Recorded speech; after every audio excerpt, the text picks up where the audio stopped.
it down. I gotcha.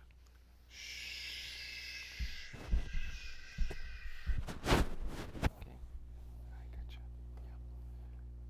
Yeah. Thank you.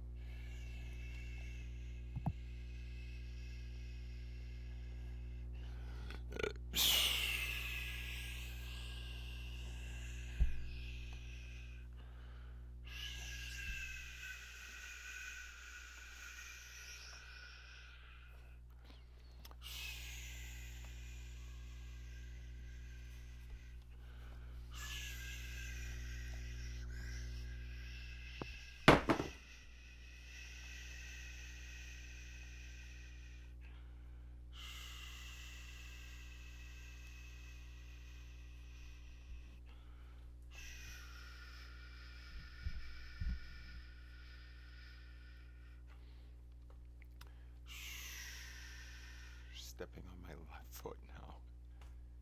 And it's so funny. Grounding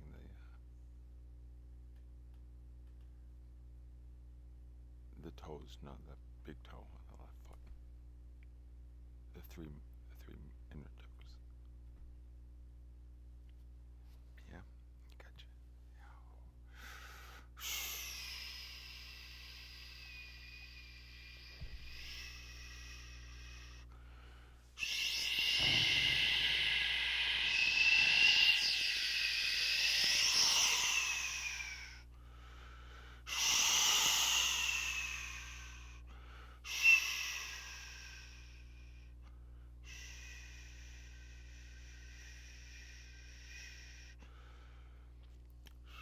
Just give a massage on the rib cage.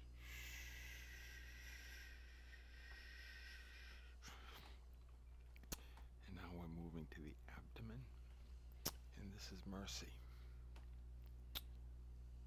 and her menopause and spine. Yes.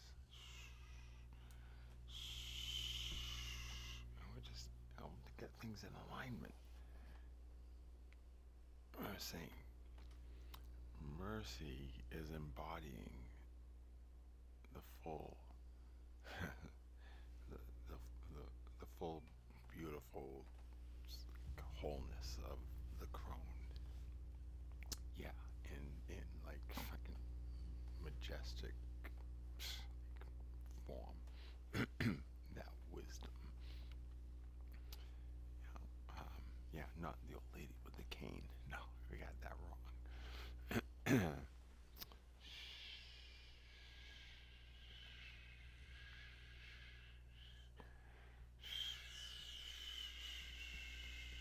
Doesn't take 80 years to get there. It only takes one moment of love.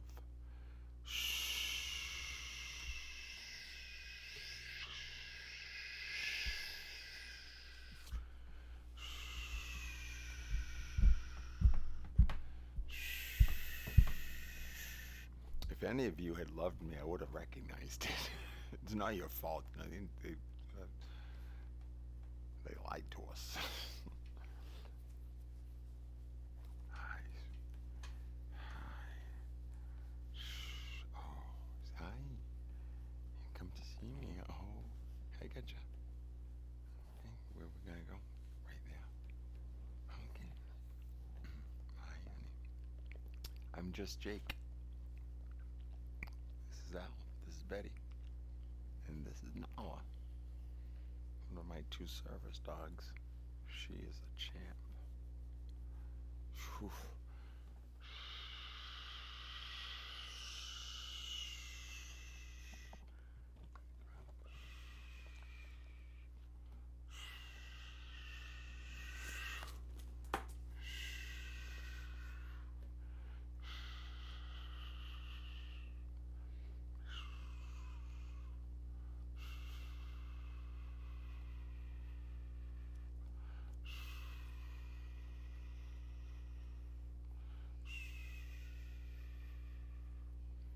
Sweet girl. She's such a beautiful dog. Such a beautiful dog. Such a beautiful being. And what a beautiful soul. have seen it all, haven't they now? Those eyes have seen it all. Sweet girl. Wow. You know, it's so cool because she carries such like ancient wisdom. Like it's the whole package. But she can be it all. She can be, all of those things. She can be just that. She can just be a beautiful year-old golden retriever. And yeah, it's just, yeah, there's nothing. Oh, I was saying, I was commenting. I missed it in the prelude. So my dogs they're golden retrievers are bred for hunting. They're working dogs, right? So they're happy if they're working. And so these guys were bred to like retrieve waterfowl. That's what golden retrievers for. So shoot the duck and go swim after and get it. And and that's what they love to do, right? And not many get to, but imagine even if your doggy daddy is a hunter. How often does he go out duck hunting, right? And she's like, I don't get to do it. But they love to work. They want to be of service to you, or to me. They want to be of service to me. Well, working dogs want to work. And they were expressing me today how much they. Or do you just press? You stop recording. Oh shit. Alright, I guess we're just streaming this and not recording it. That's cool. No, she just turned off the recording. That's cool. You can do that. Maybe we'll do that from now on. Cool enough. Yeah, we don't have to double down on that. Come on now. Okay, that's enough. That's enough, sweet pea. Come on. Okay, thank you, sweetie. That was rock solid.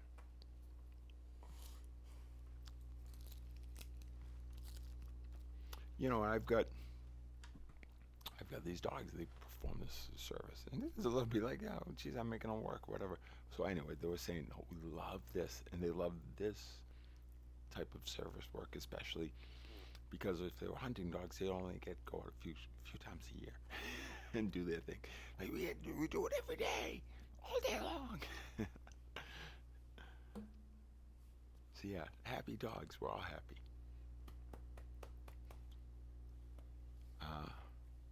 But it's all the other shit too. We're happy because no one's been blatantly harassing us. We had a really nice interaction. Franklin went for a little walkabout today. Jeez, Frank, you're killing me. We've been stuck inside for a few days, and I haven't. Not that I haven't been feeling. I haven't been able to be out and about. So we've been kind of stuck inside. Yeah, not that I haven't been feeling well, but I haven't been able to get out and about. Just haven't been in a condition to leave the house much.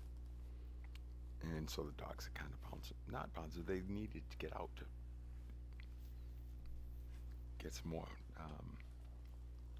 They need some exposure to the forest, etc. Being outside. So Franklin wanted to, after we came back from our walk, he asked if he could go just hang out on the porch, which he's good with that. He's generally, hey, yeah, that's cool.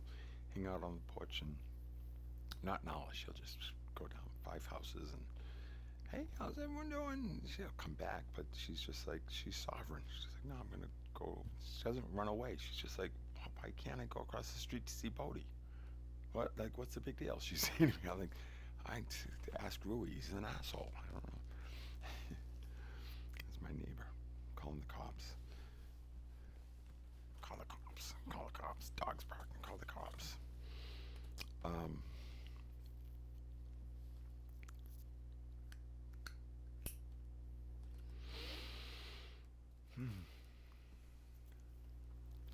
So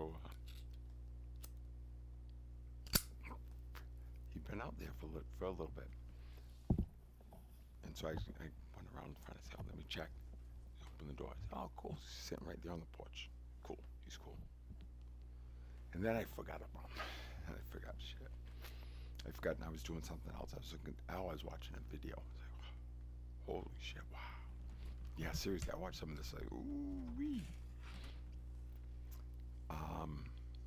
And there's a knock on the door. Oh, shit. Please don't be blue lights out front. Please don't be blue lights. Please. Very, very, very nice woman, neighbor, young, on the younger side. Meaning under 50. And she had Franklin. This is your dog. Yeah, it's my dog.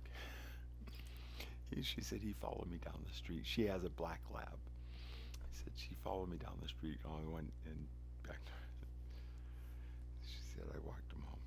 It was very nice. We traded a couple of text messages afterwards. And so she had a black lab, which was the first dog that I had as an adult, and had a big impact on me.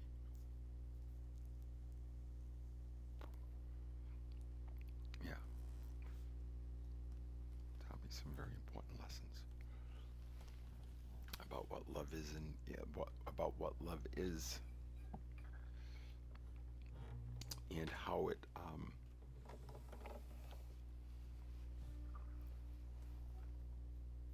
what love is and what triggers its release, triggers its flow from one to another.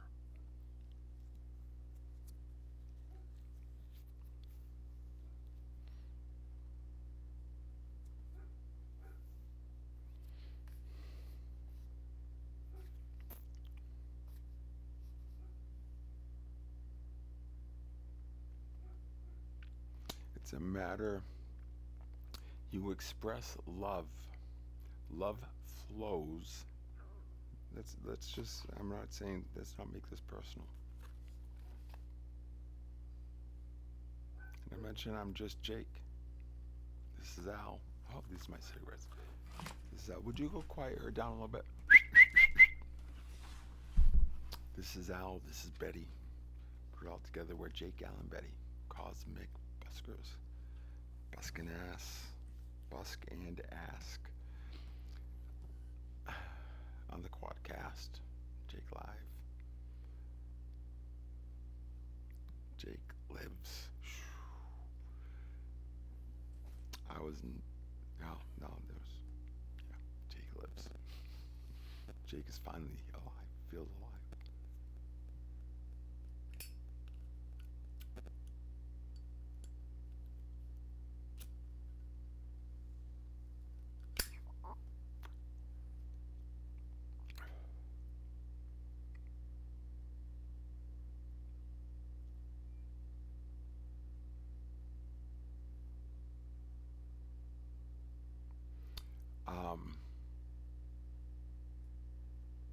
Wow.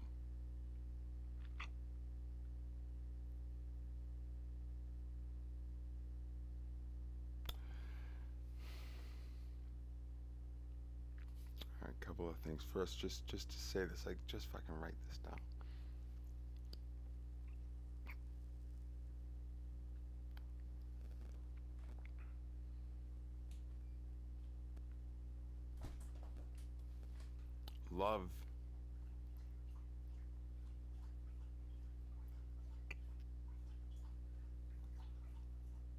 Love is basically, like the life force. It's the juju. It's like you've got that. It's like you have love in you. You can put it where you want.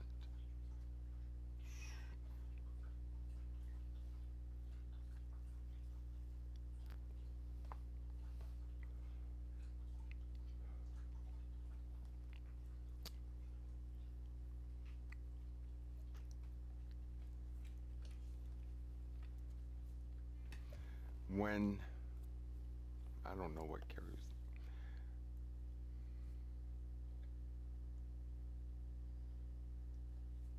when my Labrador Retriever Maggie was in pain after being spayed. She had a complication. She was in a lot of pain for a few days, especially at night.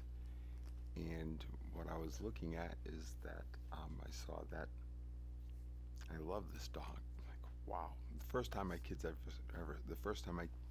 boys ever saw me cry was when Maggie died, the day Maggie died. I did not try to hold it back. I'm really glad that I did cry. I'm glad that they saw me cry. I wish they saw me cry more often. Tune in, you'll get your fill.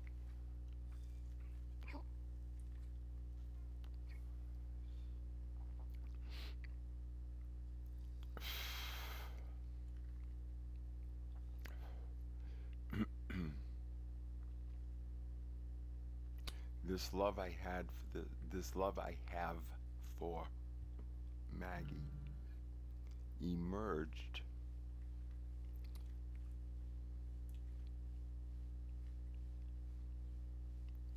through the care that I gave to her. Right? It was my tune. And so as I'm looking at this, well, I'm curious because the love started to flow, and this was something I noticed.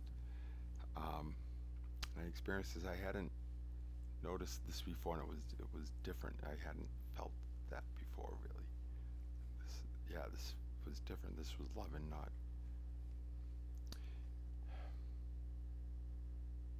See, love is about needs. It's about needs. It's not about needing. I love Mercy, so I attune to what she needs. And when I attune to what she needs, so I attune to what she needs by allowing her to be her and understand she shares herself with me, right?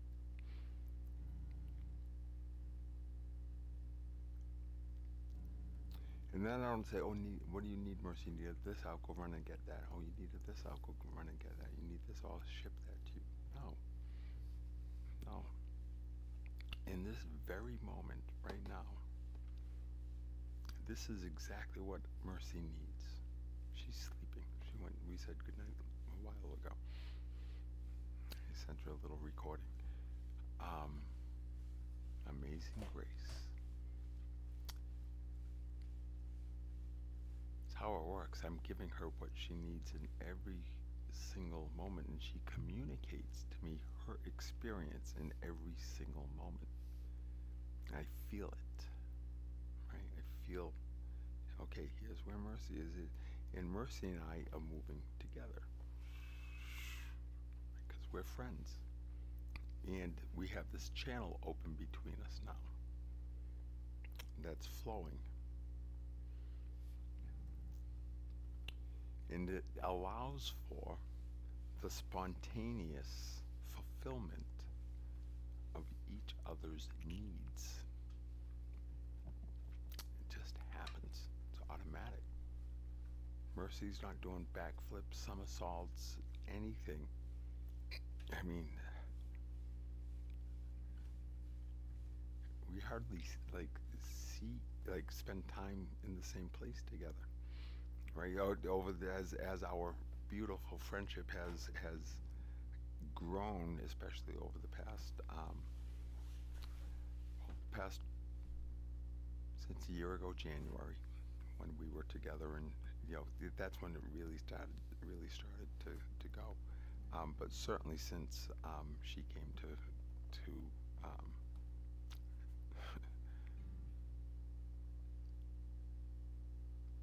when she came to breathe love into my heart, resuscitate me in June, so that's 9 months. Yeah, it's been 9 months, right? This I guess isn't that beautiful? It's this friendship has been gestating for 9 months. That's what's been gestating for 9 months. And I have been healing from what was perpetrated against me for 9 months. I think it was June 4th. It had begun in about 4 or 5 days before that in Berkeley, but the peace, the resistance, Sharon's, that was June 4th.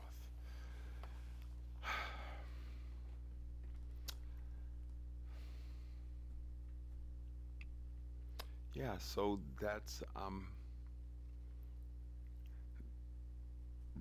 what the love is. It's you've got it the other way around. You're looking at your partner and you're telling him or her, I need this. If I could just bit my tongue. Haven't done that in a long time. I needed to do that. Wonder why. That part of my tongue needed a, and now it's like it feels totally different. Who knows? That's cool. All right. And then,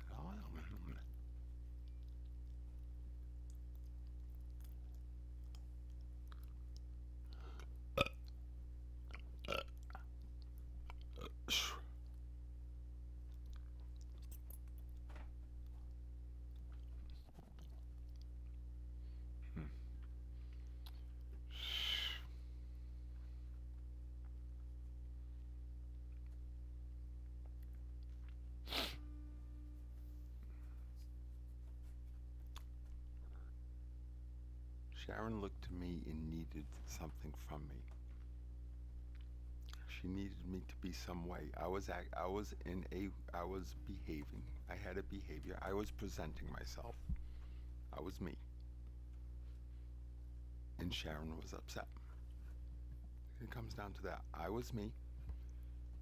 And Sharon looked at me. She was upset and she said, I'm upset because you are behaving that way.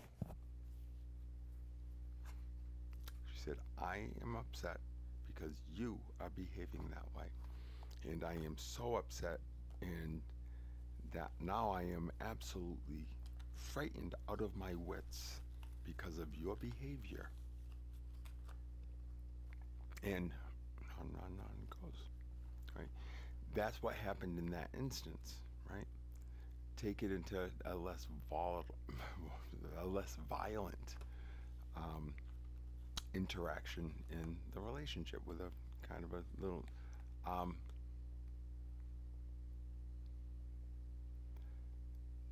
friends are over and Sharon's watching John regale doing his John thing, he's telling a story. It goes on and on and on and on and on and on and on the beat.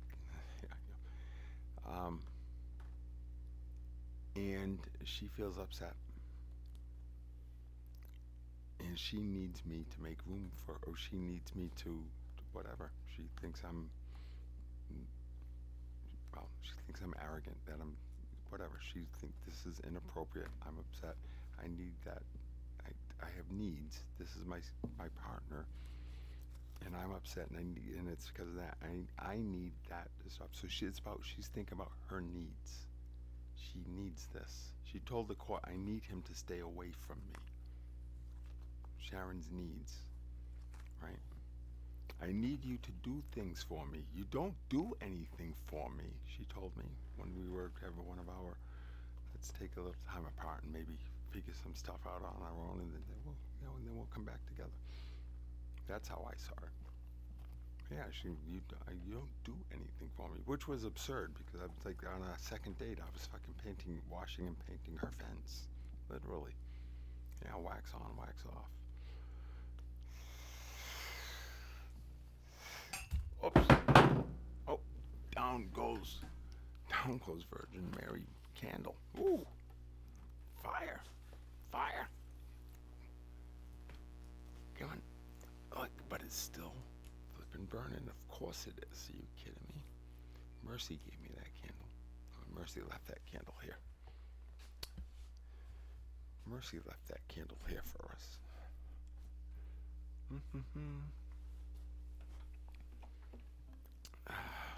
Where were you?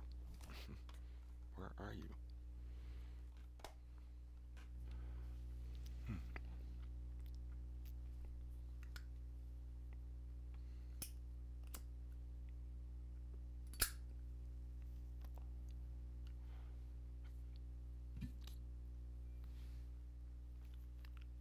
talked a lot about the shit that Sharon did in court, and that's like a huge example.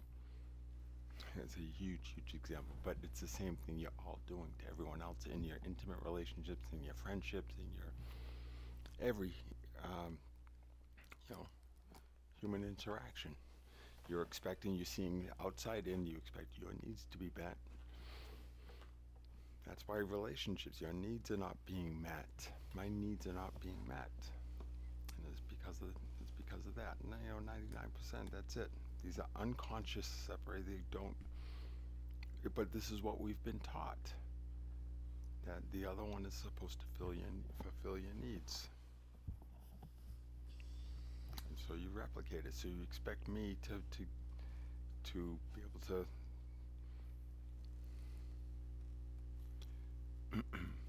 that's not how love flows. That's not how you get it to flow. It won't. It just, and so you're not feeling the love. You're dead to it. You're just feeling some experience in your brain. Like you're moving, but you're just going through the motions. You got like tiny bit, like you have a quantum bit of love flowing through you. Just enough to stay upright. That's it. Quantum bit of love flowing through you. Yeah. It is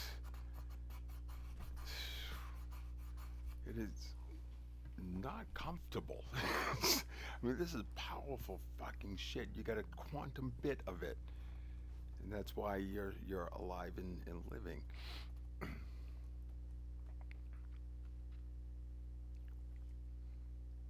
Teensy bit.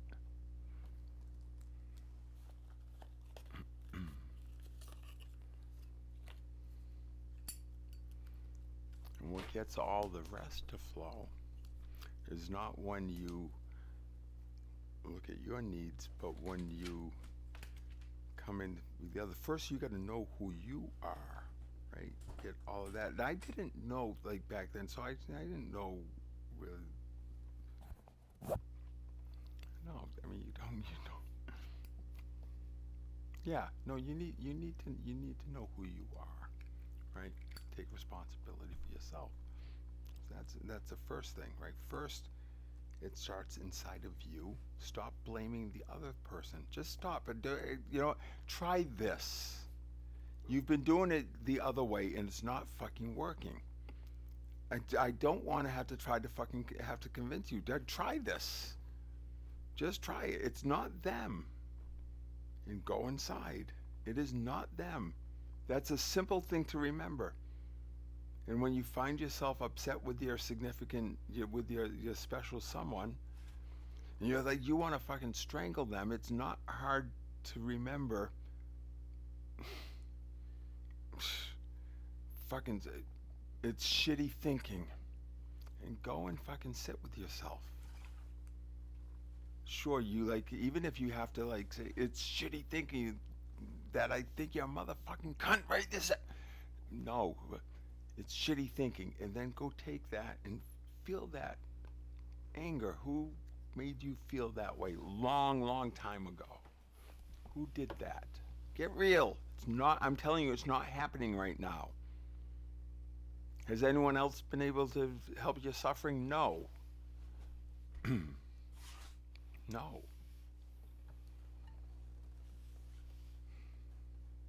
And if you say, well, he's helped a little bit, no, you're just in one of these. He hasn't done fucking shit. If it's there at all, it's as bad as it's ever been. If it is there at all, it's as bad as it has ever been. Suffering is suffering.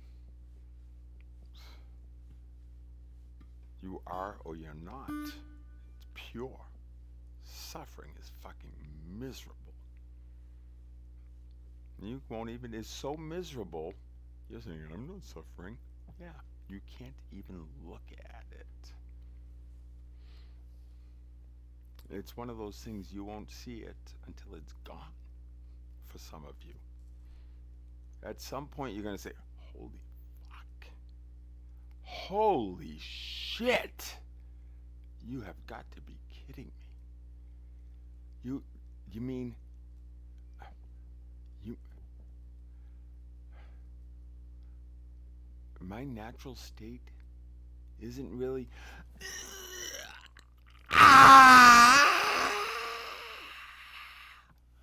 the scream mask?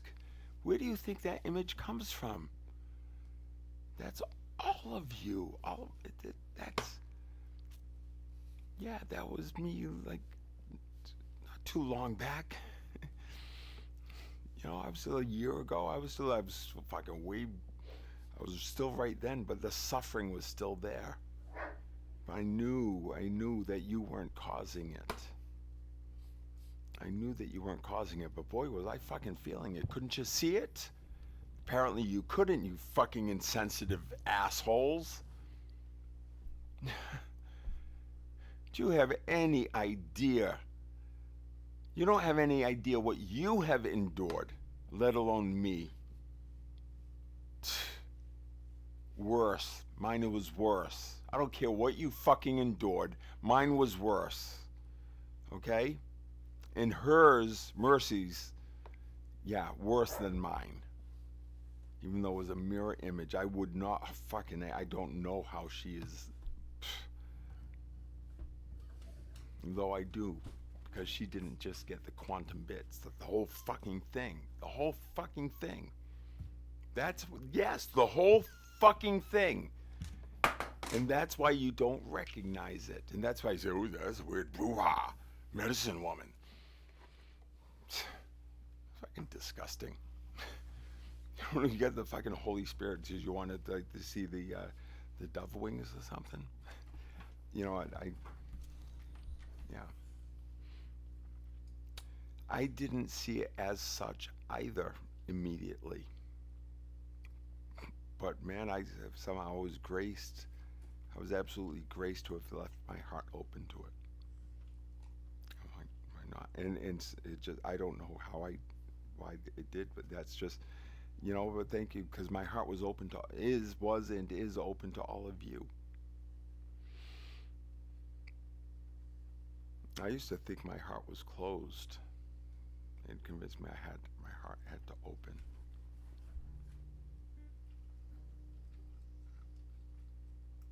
And I thought that that's why it hurt so bad, because it was closed. No, it was wide open. It hurt so bad because of you fuckers. Blaming me for your inner shit. Thank you. Yeah, and I'm dead fucking serious. Right down to fucking Joe Nigro blaming me for not hitting his dumbass plan. And you don't get as much money that way. No, I'm serious. Yeah, I know it happens everywhere. So you're all doing it to each other. You don't even fucking realize it. But when you release it, it's gonna hurt like fuck. Time was created so that I can savor this moment. I'm not serious. I don't want to see you guys suffering. I don't. So let's minimize it. But you gotta get real.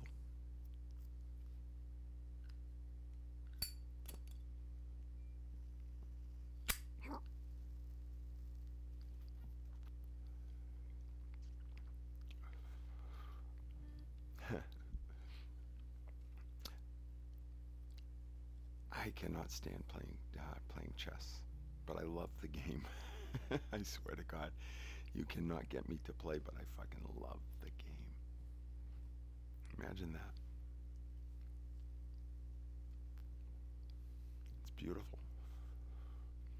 It's beautiful. It shows how a cosmos comes into coherence. It maps it perfectly. You just have to play it differently. You have to play sovereign chess. Checkmate. It's about the queen betting the king. It's about establishing the shungo and the board cohering around it so that everything is stable. Okay. So imagine playing that game with that mindset where you're both playing. It's like not about giving it up, but how can we do a sexy dance here? Feeling each other out a little bit. It's a different way of approaching the game. Sounds like partnership. Maybe we can stop playing games of domination, right? And beating each other. That's what it's, that's what we're evolving to. This is the more beautiful story. They're saying, well, what could be better? What might it look like? Well, this is what it looks like, right? Does everything change? No, you approach the same things with a different perspective. Sharon's like you were talking about that game of Zool. Somehow it escaped the fire. It must be fireproof or something. Got it right over here. Um, yeah, you got it for me while I was stalking you for Christmas, I think, the little travel edition, so we could play on our trips we were going on while I was stalking you. It's just a fun game, and Sharon's. Uh, we were talking about, wouldn't it be fun to see? What if we played it with the intention of getting the highest total score? It's one of these things that you can like have both players really high scores or both players really low scores or whatever. Imagine doing it. See, like, how could we play together? Because it's a strategy game, and it's really cool. You could do it that way, and it's not rigging the game. It's just a different strategy. But now you're working in cooperation. Well, you got this. What if we did this? And blah, blah, blah. I don't know. And you say, well, that would be too easy. You'd be able to get huge scores, and then it'd be boring. No, yeah, figure it out. Go on to the next game. Easy's not bad. I mean, if that's then the more the what would be more engaging with two of you? Maybe allowance for each other. put away the Azul, Sharon, and just get curious about me instead of how can we.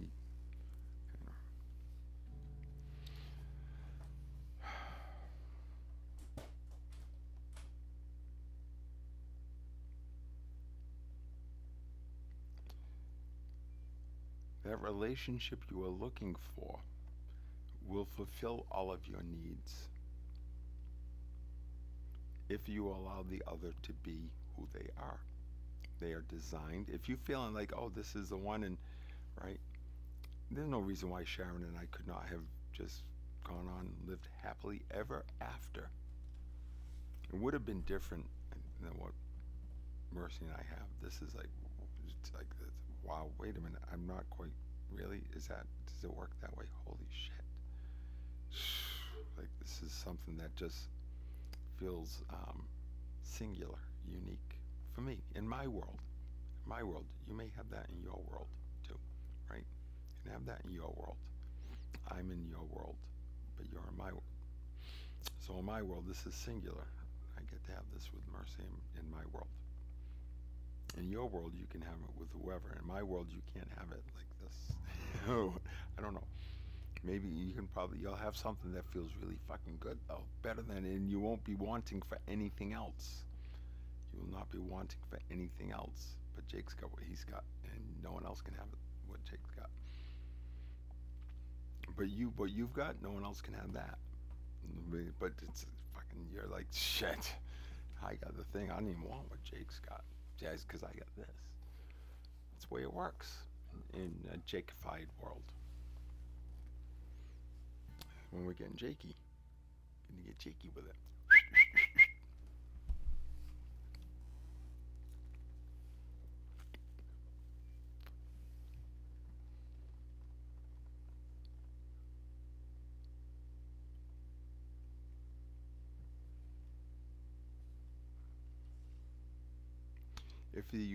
If you allow, you're in a relationship right now. Let's assume that you're in a loving relationship and you'd really like to stay together, and it's killing you that it's not. If you have allowance for the other one just to be them and stop blaming each other for what's going on inside of you, you'll be fine. Do that. You'll be fine. You'll experience something that you've never experienced before. Start there. Start there. Hit a speed bump. Drop in here. Put something in the chat. Grab one of the videos. Any one of them, doesn't matter. Spin the Volodex. This one. Enter here. That's exactly what you need.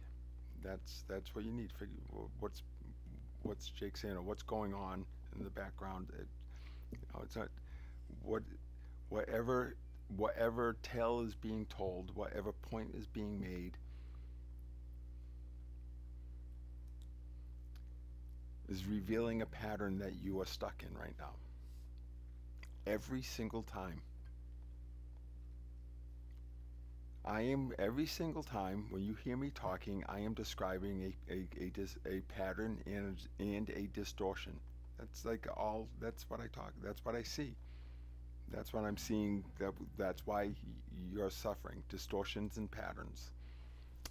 Yeah, dissonance in energetic fields. Boundary layer problems. Thermodynamics. Thermodynamics is the science of love. Yeah. Thermodynamics is the science of love. And just change the fucking variables. You know?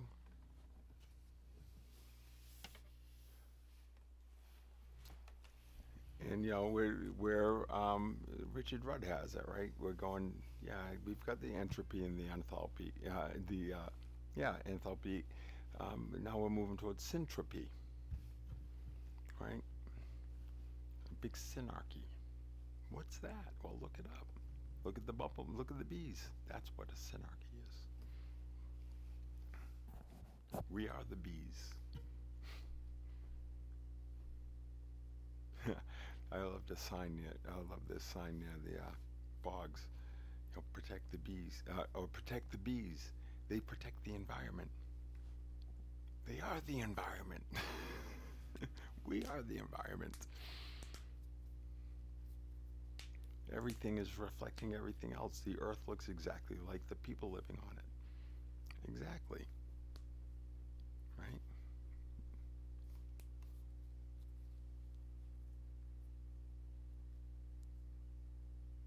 We don't have a climate problem. You know, it's not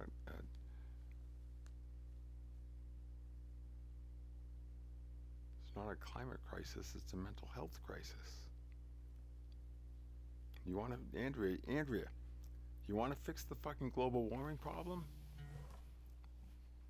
Get real with what's fucking going on in your family. That will fix the fucking global warming problem. You leave the fucking Republicans alone, let them do what the fuck they want.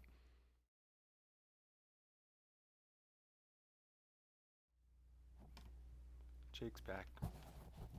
Yeah, there you go. You're wasting your fucking time. And your son wants to kill you. Right, they got a history in that fucking family. Children making threats to kill their mother. That's who filed a charge that I was going to kidnap them because they saw something that they thought looked like them. Psychotic breaks, straitjackets, injections, weeks, McLean's hospital. Sorry, John. Too fucking bad. Your sister pulled you into it. And you came willingly. Oh yeah, watch out for that guy. Watch out for that guy. Fucking Game of Thrones. Cersei. Jamie.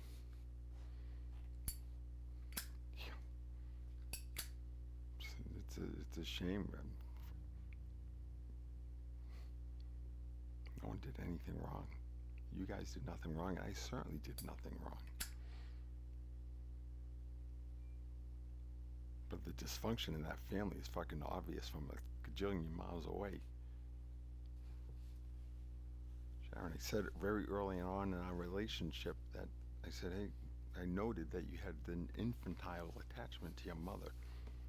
You said, oh, I don't think that's going to serve us. It would have served us very well. It would have served me very well.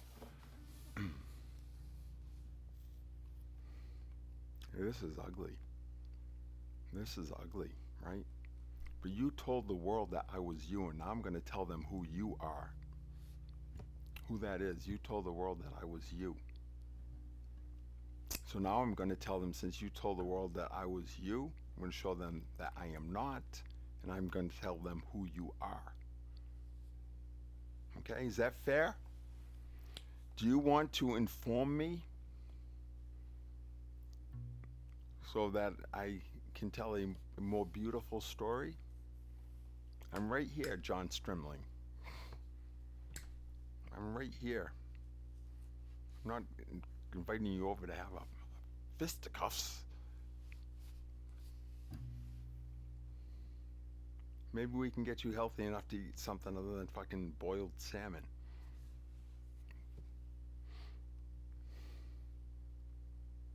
I'm not making fun of you because you have health issues. You have digestional issues because you don't deal with what you've had to swallow during your life. You were brought up in a fucking, with an unhinged fucking mother. I would have wanted to fucking kill her too. I don't fucking blame you.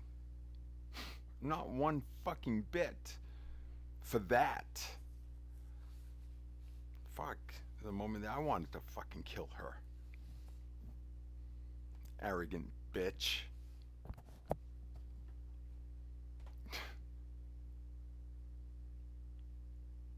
You did no worse. You didn't.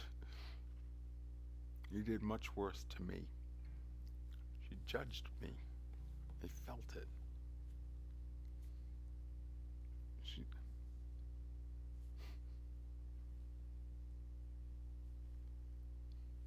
Phyllis, no wonder you never became president. It takes some nuts. You have to speak with certitude. Certitude. You know, you spoke with certitude when you told me that I spoke with certitude. You said you just spoke with such certitude. You did. You did. Isn't it ironic? Don't you think? Right? This is that shit. I just realized that. That's classic. That is classic. You know, it's like, what is it, the Department of Redundancy Department or something. I mean, it's hard. It's like,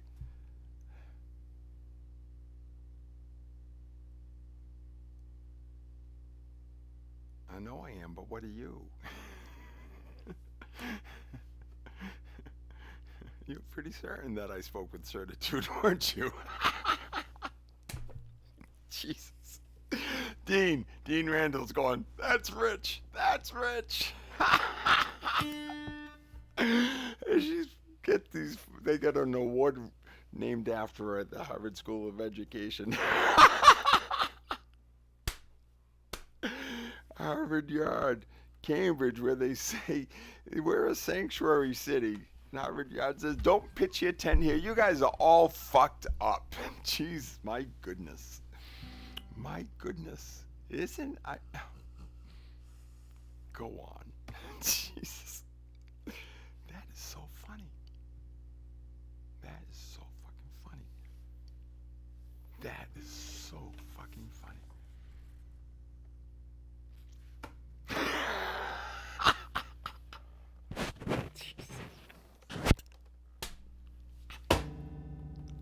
Where's Barrett?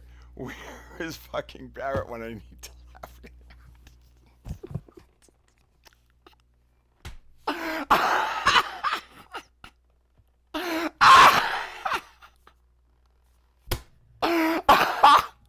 Jeez, I'm gonna fucking choke. Excuse me.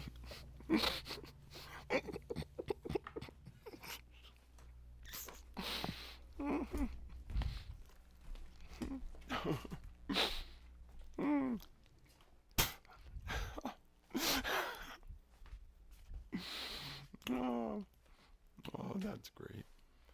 That is so good.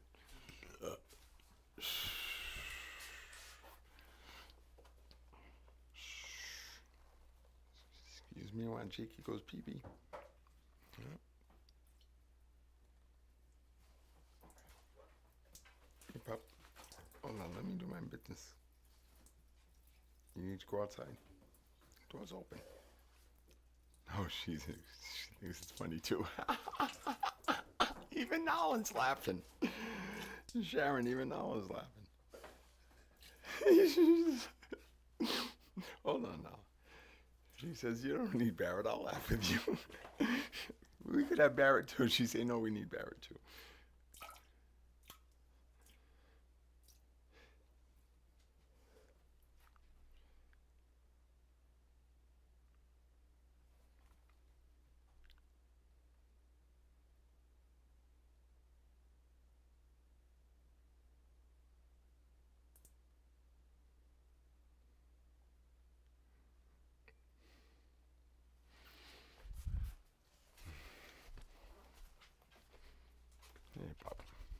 Hold on.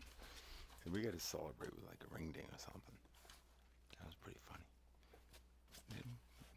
Pee Wee. Yeah, I didn't even go for the ring ding. Yeah. Oh. Yeah. A couple of Dove chocolates. Okay, sweet pea. You're getting excited about something, huh? Hey. Easy. Jakey's gonna be right back, folks. We're mulling that one over.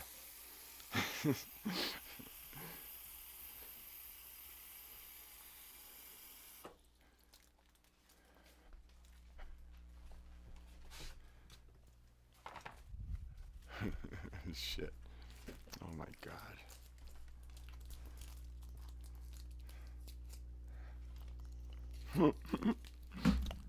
Oh, Meter's just got to come up with a post for that.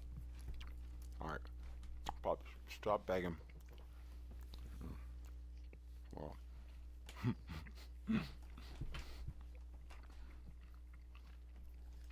That was a really good purge.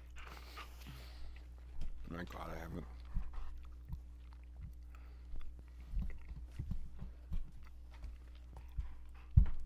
Yeah. I laugh like that with Barrett. I laugh like that with Zane.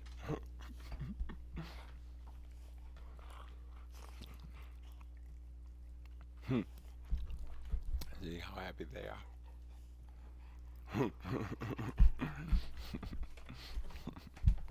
Yeah. Okay. All right.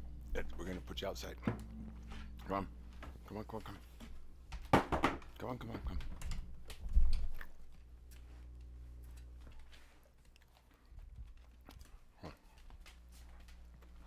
Out you go. Huh? Every time I got one domesticated dog and one wild dog. Franklin likes it when I open the door for him. Maybe it's because now there's an independent woman. She will not. She goes out her dog door. I don't need a man to open my door. Mercy, see good? That's just that. That's Mercy.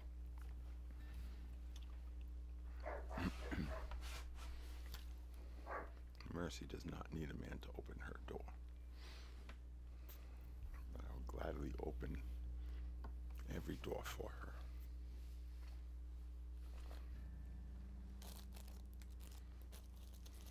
And I intend to.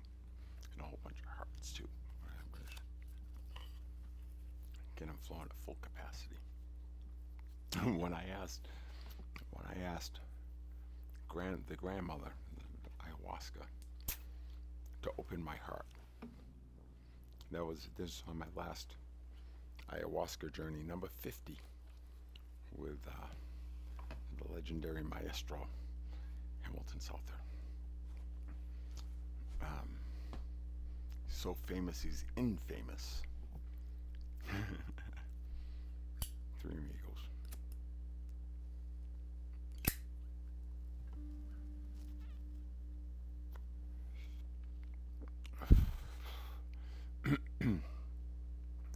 I asked her to please, open my heart.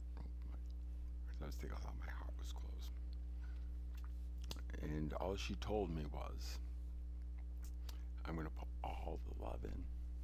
I'm going to put all the love in. I said, okay. She said, no, I'm putting it all in. I was like, yeah, oh, okay, yeah, sure, absolutely. And then she says, no throwing up. Wait a minute. Why would I throw? For hours and hours, something was just pouring in. Calling all trees. Deal with nausea. Oh, it was, and it hasn't stopped. That's when Mercy was supporting me earlier tonight with something. It was beautiful. Oh, she's calling me. Isn't this lovely? Hey, Hey there. Hi, I'm eating cookies What's that? I'm eating cookies in bed. Oh, you are. I'm uh I'm on this live stream right now, Mercy. Would you like me to say goodbye to everybody, or would you like to just hang out in the space with me? Oh, I can do either way, whatever feels in alignment. Well, let's just chit chat then. Um yeah, wow. Um Cookies in bed, that sounds good. Well, Milano double chocolate cookies. Oh my God, I like the Milanos. I like the Brussels too, right? Those are the Pepperidge Farms. Yeah, Pepperidge Farms knows what they're doing with the cookie game, They right? do. They yeah. I don't. You know what? Um, this is strange. This is interesting. I don't like mint chocolate. Like so, they got those the Pepperidge Farm cookies with the mint chocolate. I I don't know, but I know the Girl Scouts have them. Yeah, I don't like mint chocolate, but I like peppermint patties. Isn't that funny? Ooh, Right? I love peppermint patties, but like the Andes mint chocolates. Yeah, you're I ruining. used to eat those Andes mint chocolates Did too, you? and I thought they had palm oil in them. I was like, damn you, Oh palm my oil, God. you're in everything. I know why I don't. I just remembered why I don't like mint chocolate. Oh fuck. This is hilarious, Mercy. This is so funny. I just remembered this. Now I know why I don't like mint chocolate. When I was in seventh or eighth grade, we had I was in had French. I was taking French, Miss Pearson, and we had to do a fundraiser or something. I think they were taking us out to a French restaurant or something. They had to do a fundraiser, so we were selling chocolates. Those boxes of chocolates, and there's these mint chocolates. And they made the mistake of like giving me all they're like, here, you got to go sell these 25 boxes of chocolates. And they give you the boxes of chocolates, go out and sell them, right? You didn't go take orders or anything like that. Oh, Yeah, so I ate like 22 boxes. oh my God. Yeah, yeah. And I was like, oh shit. And so I didn't have any money for all the chocolates, and I didn't like mint chocolate anymore. And I just remembered that's why, yeah. Good thing it wasn't Well, peppermint patties, though. yeah, good.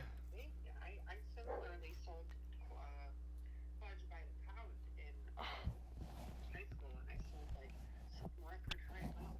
And then I realized that I had to deliver all the fudge by hand, and it was like a couple hundred pounds of fudge, and Oh my God. I didn't know how to carry all that fudge. It was a lot.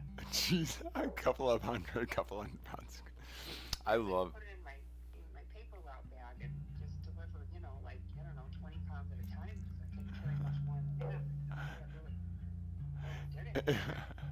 I oh man, I love fudge. My brother used to make great fudge. My brother Alan made great. He's yeah. He used to the whole thing. He'd make really good uh, chocolate sauce for ice cream. He'd make it so like when you poured it on ice cream, it got like really hard. It was cool. Ooh, Yeah, it would like. love that. Hmm. I love people who can make good chocolate sauces. So that's it. Yep. Hey, Mercy, Am I talking to you or am I talking to alive at we're on a live. We're on a live. So we're just Okay, we're just great. talking. And so Awesome. what? So So maybe let me we can just go tell people the only difference. Mercy's asking specifically because she is very respectful of people's privacy, and she's a healer, and she has clients. And we talk about this because it helps everybody. And so we will talk about people she's working with, but we won't tell you who they are. Unless it's people in the field that are being ninnies. Like if it's just because Jake names names. So if you're just being a shithead, then we're gonna call you out. Say that hurt her, and I'm gonna. If you hurt Mercy, I'm gonna use your name. Yeah. If you hurt me or Mercy, I'm going to use your name. I'm gonna say that Wait, person hurt us, and I'm gonna explain it to you so you understand it. I'll explain it to you. funny, John. Listen, literally, one time I was at my campground in Michigan, and it's this private campground I'm a member of. And one of my friends came out there for a healing. He'd broken up with that serial girl, Yeah. and he came out there for a healing, and he was real sideways, and he pissed me off, and he hurt my feelings, and I did a healing on him anyways, but I was like, oh, you're being a real a-hole right now, and so I made a little comment on Facebook the next day. I just did this quick little video for him, basically saying, like, today's a new day for me. Anybody who talked shit to me yesterday or might have shit on me sideways, you're not my problem. Your problems aren't my problem. I'm letting you go. You might call yourself a friend, but you're not acting like a friend right now. And I just kind of like floated it out there, and they did a really peaceful meditation on the lake and ended with love and light. And James messaged me and he said, "Who hurt your feelings? I'll break their knees." He Yes. said, "Tell me who this person Who? is." I said, "Don't worry. The person has their own problem, but thank you for your love." Yeah. You're so funny. Yeah. I mean, I think you said something to that effect. That was one of those kind of Mob Street, scary London things that people say. That's yeah. That's funny. Yeah. So, That's well, angels watching over me. Yeah. Yeah. Yeah. I talked to my friend on the phone tonight, and I was telling her, that I've been having a tough couple of days, or the last 24 hours has been, kind of grueling on my nervous system. And she was saying, like, I said, so, someone's going to get on an airplane and go home because I'm done working on them and tapping out that ring. I know when I've had enough, right? And she was saying something about, like, oh, but don't you need this and don't you need that? I said, no, I don't need anything. I've got protectors, I've got helpers, I've got guides. Yeah. As a matter of fact, some tiny little human man with his fragile ego is not going to put a dent in my warrior team. I got the whole jungle medicine here. I got all the archangels here. I got rainbow beams, stone beams. I said, there's a whole arsenal and army protecting me. Because when I was walking back from Nancy's farm, which is by Casa Inti, Nancy walked me to the front of the property line of Naturalia. I lost a retreat center. And she turned around and went back to her farm, and I walked the rest of the way back to Naturalia. It's a long road winding into the property, and there's a fork in the road. When you get to the fork of the road, you go right. But the fork of the road was what I thought was a fallen tree. When I looked closer, the tree was curly. When I looked closer, the tree had giant triangles on it. And I said, oh, this is the middle of the night. This is the rainforest. This is the jungle. This is the snake that they told me about. This big snake. If you see the snake, it's the last thing you see. So in my head, what did Paula tell me to do if I saw this snake? I'm standing there, it's dark, all I got is my torch in my hand. I put it down at the ground. I'm like, I'm not pointing at the snake anymore. Now in my head, I'm like, the snake already heard my footprints coming down this dirt road because it's a big snake and they feel everything through their stomach. So I was like, okay, there's two snakes. She said, kill me. This is one. The other one's the one that jumps 20 feet at you. So one of them, you're supposed to, I think, run in a pattern, and the other one you're supposed to walk sideways. So I'm thinking, okay, this is the big, boa constrictor of the jungle. I think you're supposed to walk sideways, and don't, if you see its head, don't turn your back, because then you'll die. And also, if you see its head, it'll be the last thing you see. So I was like, okay. So I'm just going to start walking sideways very quietly to the right, away from it, where I think is the opposite direction of its head. Yeah. So I'm sidestepping. My heart is beating so hard, and I'm like, Mother Ayahuasca, if you can hear me, listen. You're a snake. This is a snake. Please don't let the snake feel the direction that I'm moving in. Please just safely move me off of its path and get me back to Paula. And amen. And so I'm like walking sideways. And I'm sweating a little bit. It's like 100 degrees, but that's okay. And I walk to where it looks like the end of the tail is, so I can't see because it's dark now because I don't have my torch pointing towards it. And so I just take off running as fast as I can. I ran so hard I almost threw up, and I run back to camp, and I go, Paula, the big snake is out there. She goes, oh my God, honey, I heard the dog's barking. I said, yeah, Paula, it's out there. It's in the fork of the road. And she goes, did you get a picture? No, Paula, I did not. I didn't get one. I tried to remember who told me to move, and she goes, oh, good job. And I said, yeah, I know, because I'm alive. She goes, we don't walk in the jungle at night alone. And I'm like, no, we don't. No, we don't. I'm like, thank you for my protectors, okay? Oh, like, my thank you for all those freaking angels that are like, girl, here you go again. Let's get you out of here. Yeah, it's the jungle is real. but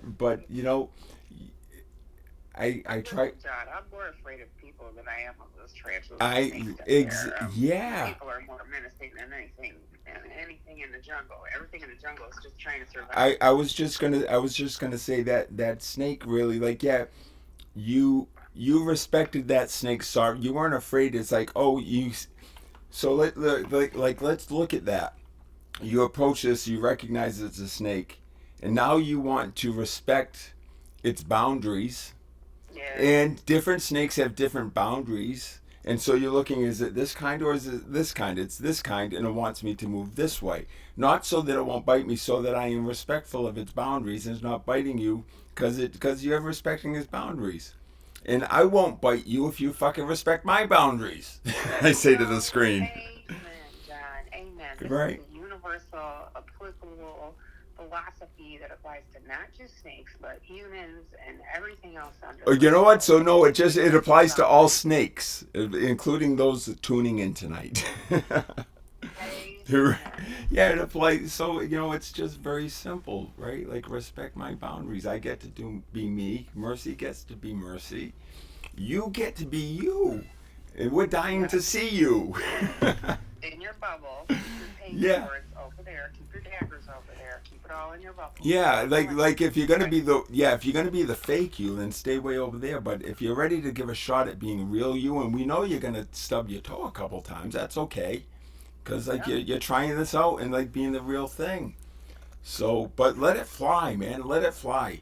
Call me a fucking asshole. I'm not going to be offended. I'll say thank you for being direct and okay. I know how you feel. Yeah. I also know that you think I'm causing your dissonance, but I know how you feel now. Like, Yeah. seriously, when my sister called me an asshole, I said, well, that was the most honest thing you've said to me my whole fucking life. It's like, well, that's all right. Cool. If someone called you an asshole, you can be like, yeah, I got one of those too. That's We right. all do. That's We've all right. got an asshole. Yeah, yeah. You know what? I should have told her. That triggered my trauma of wiping my bottom when I was a little boy. Yeah. Yeah. um. Oh my God. Uh, I realized something tonight, Mercy, and that was that everyone that's everyone that's in any relationship, but let's look at intimate relationships because those are the most fun. That's where the shit really happens. Yeah. You're in an intimate relationship, and like Sharon in specific with me, um, she felt uncomfortable, and she was looking to she look. We enter into a relationship. We all have needs. We Yeah. all have needs, and one thing I know is true. The way the world works is life will always give you what you need plus a little more by when you need it. But so in relationship, we have needs. What Mercy, actually, better yet, let's not talk about Sharon. Me and you. You have needs. I have needs. We all have needs. And I do not. I have needs, Mercy. I do not expect you to fulfill my needs. I don't. Life's got that, and you're part of life, right? But I find myself always tuning into where are you, right? Like, hey, Mercy, how are you? What's going on? That's everything we talk about. Is here's my experience, here's your experience. It's all about orienting me to you, you to me, and when I think about that, when I'm orienting to you, how are you? I'm inquiring as to what are your needs, Mercy. Right? That's when you call me, you are always either asking me what are your needs, or you're saying these are my needs. Like, you're saying here's what's going on with me, and so I'm hearing that. That doesn't mean that if you say one of my needs is a Coca-Cola, I have to every time run out and get the Coca-Cola, right? But you're informing me, and we say now we're like in this together. But that's when we enter into relationship with that, opening our heart and so that you can inform me of what your needs are. Not tell me go fill my needs, but These are my needs. And we just, we're open. Like, I'm curious as to your needs. I am not asking you to fulfill mine. It's just turned around. It is fundamentally turned around. And when I open myself and I'm curious about what's Mercy's experience, that's when what are your needs is what is your Right. now the love starts flowing from my heart to now it's flowing that way. And the fundamental was with my first dog as an adult. I fell in love with that dog because I cared for it. I tuned into she was in pain after surgery. It's like, what does she need? Does she need pain medication? I tuned into her. Oh no, she just needs me to sleep on the floor with her, right? Yeah. And next thing I know, I am so flipping in love with this dog. She's not, I haven't asked her to fulfill my needs. It's got nothing to do with that. It just, and it's this thing. It's like it's when I open myself to what do you need, something starts flowing out of me, and I realized that it actually starts to flow into me and out of me. So all of these people, when we are trapped in having our needs fulfilled by an other, we only have a quantum bit of love in our hearts. It's not flowing. You've got a quantum bit, enough to keep you alive. The typical person, enough to keep them alive. Um, until you can approach you in any relationship from the perspective of I am open to what I'm here for is to to know your experience. Because if I know your experience, Mercy, now we're not going to keep bumping into each other. Like if we're a flock of starlings, now we're sending each other information, coordinates, and hey, I'm like, this is my intention. This is what's important to me. Now I know. Now I don't have to watch you out of the corner of my eye.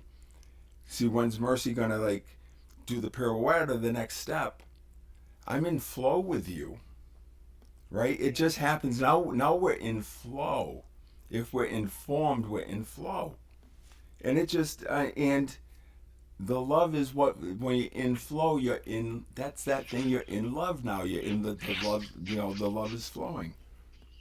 But yeah, it's just a fundamental. It won't work the other way. You're trying. Again, you're swimming upstream. It's all. Yeah, I agree with all of that. I think part of what it means to show up for another human being is to meet them where they're at with compassion and just witness whatever they're in and be present. And I mean, some people are going to lose or power over or give, and so that's all transactional. It's all conditional. When you love someone unconditionally, it transcends pretty much space and time because um, it just flows through you. I wrote somewhere on my prayer board, God, let me see them through your eyes. Let me speak through your words. Let them see me through your eyes. Let them speak through your words. Like I was saying that if I'm going to have a relationship with any human being, that I want God to flow through it because that's where I think of unconditional love and what that actually embodies. Yeah. Wow. Mercy, I'm laughing. So I wish yes, people should listen to that, right? And hear what Mercy was just saying, what she's looking for in all relationship. Man, thank you, Mercy, for setting that standard, that bar, setting that bar up there, right? Most people don't dare to wish for that. They don't even know that's available. Like that's like a We're full looking human at it and through our spiritual little relationship. human mind and our little conditioned lens and our cultural lens and our all of these collective consciousness lenses, and it's like, hey, if I'm like a jeweler and I can put a little loop in front of my eye to really look at the facets of something, I want God's loop in front of my eye because I want as much truth and beauty as I can possibly fathom You know what? in the being and the creature. Yeah, same. That's why Hamilton liked to wait to the third ceremony and the fourth ceremony week to call on God. I like called on God like before I got on the plane. It's like, let's bring God in right now. I gotta get myself to South America. Yeah, it's interesting how some people are afraid of the concept of God, Yeah. Like, Well, there's so much conditioning all around yeah. that word and name and just the whole idea of it. Maybe we can, because you can use that. It's a powerful word, and it's a beautiful word. Oh, how about goodness on demand, God? Goodness on demand. I love that. God likes that. God's like, yeah, I'm down with that. That's me. That's me. I had a really beautiful goodness over darkness. goodness over darkness. Nah, we're not over the darkness. We love the darkness. Yeah. We love the darkness. Yeah. Mercy, when I was doing my deep in my meditation training, I had this beautiful experience. What were we? Well, the type of meditation we were doing, what you actually, the way I did it intentionally, you're basically using your darkness to propel you, right? Okay. So you're calling up.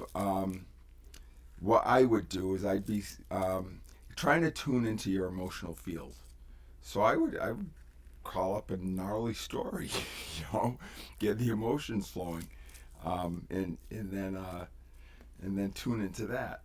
And so I'm getting really curious about all of it. I'm meditating, but I'm doing a Buddhist meditation, but I'm also contemplating God at the same time. And what's it like to be God, and what was that first yawn like? Oh, the Om, and this whole thing. I'm just like, we'd done like Jesus, but I was like, let's get right there with God.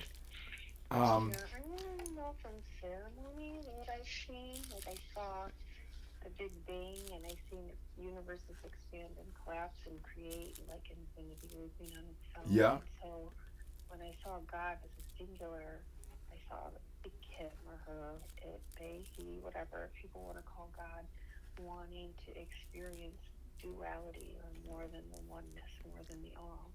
And so it was like, how do I create the allness? And it was like this huge ball of like energy and light, and it just burst out like a fire flame, and all these little sparks flew out of it. And I guess some people call it the Big Bang, but I saw all these little sparks flying out and creating the cosmos and planets and people and planets and biodiversity. And I was like, wow, this is amazing, guys. What an expression you are in this expanded, scoped out state. And then I saw the little spark that fell inside of my heart. That was my soul. And I was like, oh, I'm a little tiny piece of God. This is great. That's so beautiful. Yeah, I listen to the beautiful poetry and imagery as you describe your direct experience of it. And I'm like following along, and I'm seeing the different scenes that like, yeah, this is my version, and I do it that way. And I'm also seeing the science, like I literally seeing the the physics of the whole thing. Yeah, it's just like these quantos in these fields, and then like science is like, oh, this isn't real. And I'm like, you silly scientists with your tiny little human tools. Like, Yeah. what did you measure? Come on. Yeah. Yeah.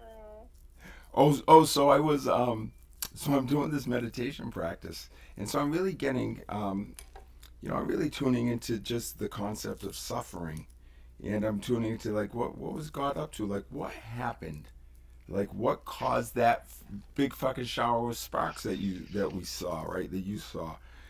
And I'm tuning into I'm coming more and more into what's up with the whole, right? It's not just me, what's in the whole. And I'm like, I feel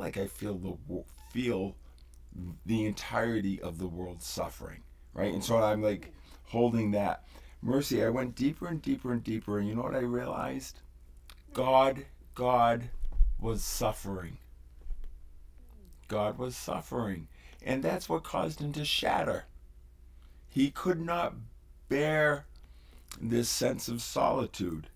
And it was the same thing happened to him that I experienced. he was alone in the cosmos, right? And is there anyone else, like me? Can anyone understand me, right? And then at his most desperate moment, he paused and he realized there was this presence. Ooh, wait a minute, there's something else, right? That's the initial split, right? Because that's how life unfolds. It goes from Just one like to the two mind to is four to nerve in eight. itself. Like consciousness is awareness, is spirit, is That's right. It's all the so same it's thing. energy, it's That's right. all it is. Yeah, and back just before they had me hospitalized, I've got a whole series of codices. I constructed all of the geometries.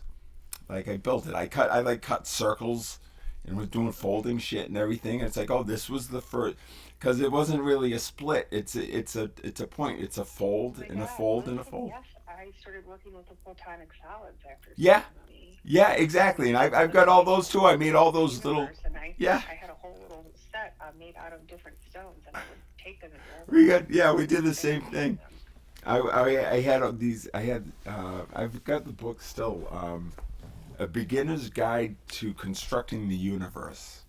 Okay. Yeah, it was cool, and it's a whole study on shapes and solids and all of their properties. Like what did it mean to the ancient Greeks?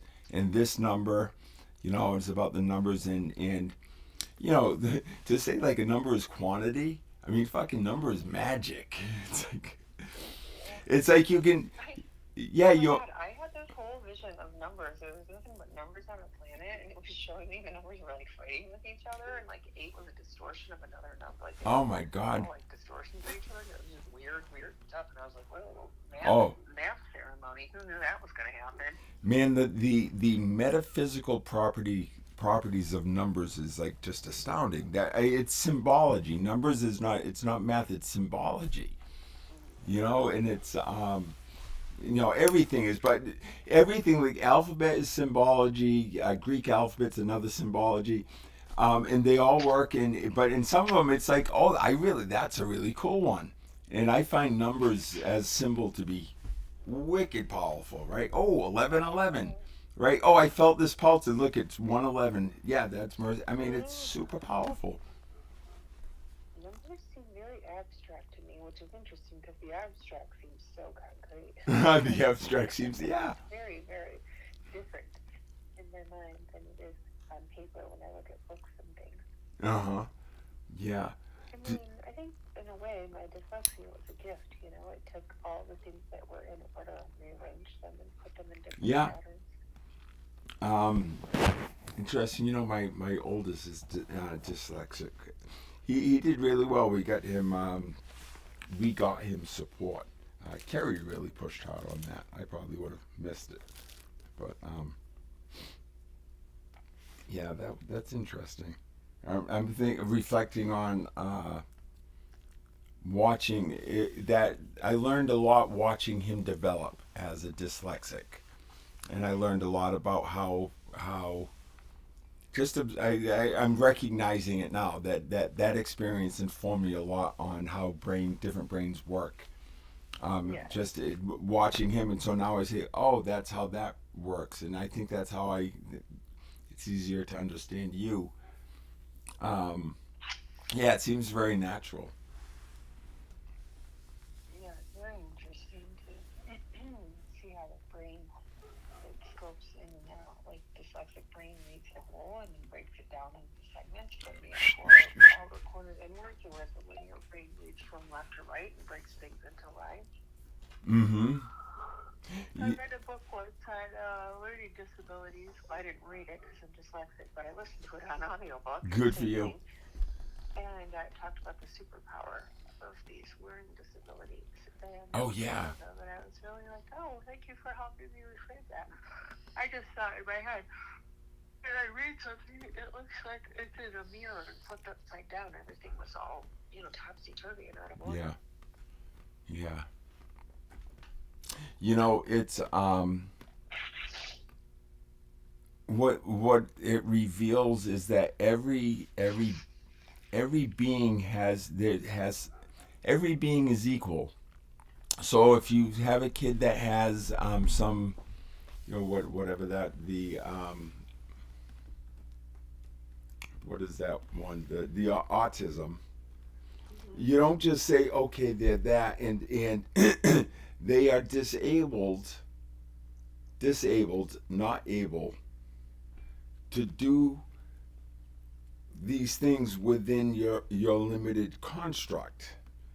And so then you do your best to train them towards that construct in some way, shape, or form. You're not looking to say, well, if they're equal to someone that can fit into that construct, what is it that they have? They're giving up on them. They're giving up on them. Say, well, make them as good as they can be in this limited construct, right? I mean, it's horrible. And then we deny when they start to show these gifts, and their mothers and fathers and teachers are saying they're revealing these gifts. Then they make a big shitstorm. Like, no, they're not. No, they're not. No, you're helping them type. No, you're helping them. It's horrible. It's fucking horrible. What they're doing to these parents, it's oh my God, they're suffering so much already, and there's something and they don't want to like acknowledge that. Yeah, wow, okay, they're not as fucked up as we thought they were. Right? Because what we find is not only are they not as fucked up, they're far more brilliant than you are.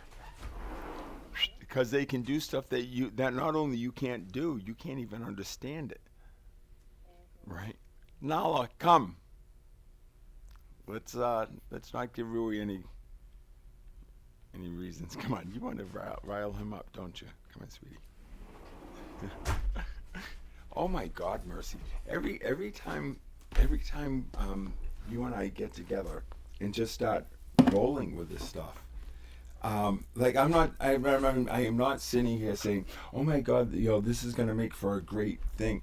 I am astounded. I don't care if it was like what I am learning about in the crystallization, the clarity of, yeah, this is what is happening. This is the issue in human behavior. And also the, sometimes it's so easy, like you look at it and you say it's so obvious, but how can you kind of put it so other people see it? They're going to have a hard time saying, yes, it's true, but it's going to be impossible for them to say no. Because it's not theory, it's like, it's rock solid logic. Right? You insist that I be rational, like I'm a super creative, intuitive being, and I can't get you to pay any attention to me, like I have superpowers and you're denying them. So now I'm going to give you, and because you only like the math, well, now I'm going to fucking prove it to you with math, logic, very simple logic, and your head is going to explode as you try to deny it. I'm going to tell you 1 + 1 is 2, and you're going to say, no, it isn't. We're going to see it. We are going to see it. And some people are going to say, oh my God, they're right. Holy shit. Wow, I didn't realize that. And people, we didn't figure this out. Someone showed it to us and said, you guys talk about this, and here, oh, there it is. Now we all see it. Or you can deny it. But here it is. Right? Well, I know also people, the reticular activating system of the mind, people only see what they believe to be possible, and our reality oscillates at a rate faster than our senses can process, so we just filter little bits of information into our fields. And that, and Mercy says, I love the way you said it, reality is moving faster than we can process it. That's trauma. That is trauma. Your system is overwhelmed. You deal with what you can deal with, and the other 96% goes into the amygdala, goes into the lizard brain for you to deal with now. Right? Now it's the time that's what we're doing. What's that? Like the cute little, so I'm gonna give that lizard brain a hug. Poor lizard. Yeah, oh my God, that poor lizard. He's like this lizard that's like, I'm stressed out. Like, I hear you, lizard. At one ceremony, I remember distinctly, I asked ayahuasca to relieve the tension in my in the amygdala, lizard brain. And before I knew it, I was an iguana or something, like in the desert. And I'm the iguana. And his best, I was a packet of, I was dinner, like a tense piece of dinner with like vision everywhere. And it's like, I'm ready to just be eaten, like pure fear. Those lizards are just pure fear. They run on pure fire. It's like, wham. Well, I wrote a rock opera one time about lizards at an all-inclusive Mexican restaurant Huh? or resort in Mexico that fell in love. One was like the stage iguana that everybody took pictures with. Mm. The other one was the iguana that worked in the kitchen. They fell in love? They fell in love. Oh my It was a God. Disney Pixar thing.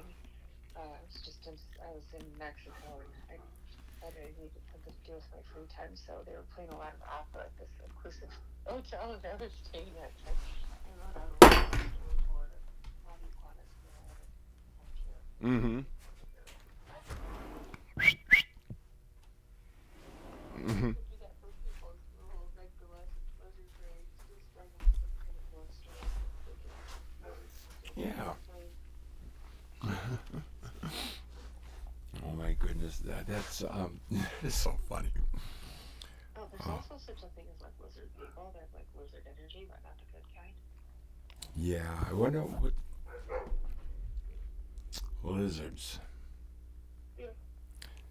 I can identify. The reptile. It's funny. I never liked snakes. I love them now. I say I'm a bit squeamish. Snakes Okay. that bite, man. I'm not into puncture wounds. Gotcha. Yeah, I'm not into like regular to deadly venom or anything like that, but I do love a good snake. It's a little gentle and I can want to hold it and make sure it's rolling on the shoulders.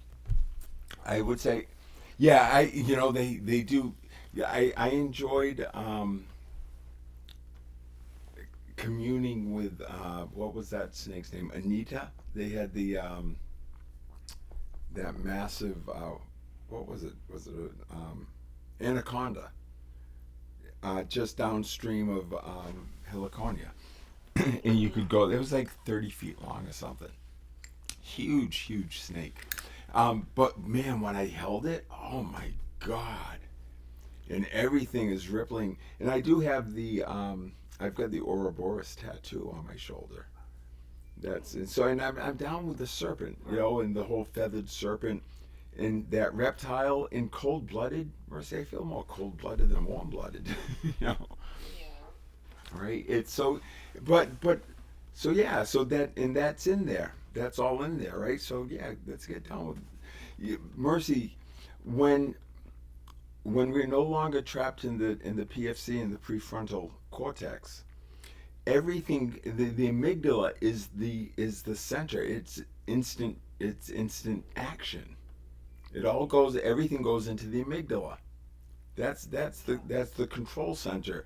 And now you become like the falcon that's flying, and when it sees its prey, it goes into the dive. That's an automatic function. There is zero time lapse from that's prey and I'm diving. The that's prey and diving is the same thing. It's like me seeing fear and mercy at the same time. It's just like boom, and that is perfect. That is living in flow, and it feels like super instant, like you're moving. But no, it's super relaxing. But if it's gonna be there next, it's there next.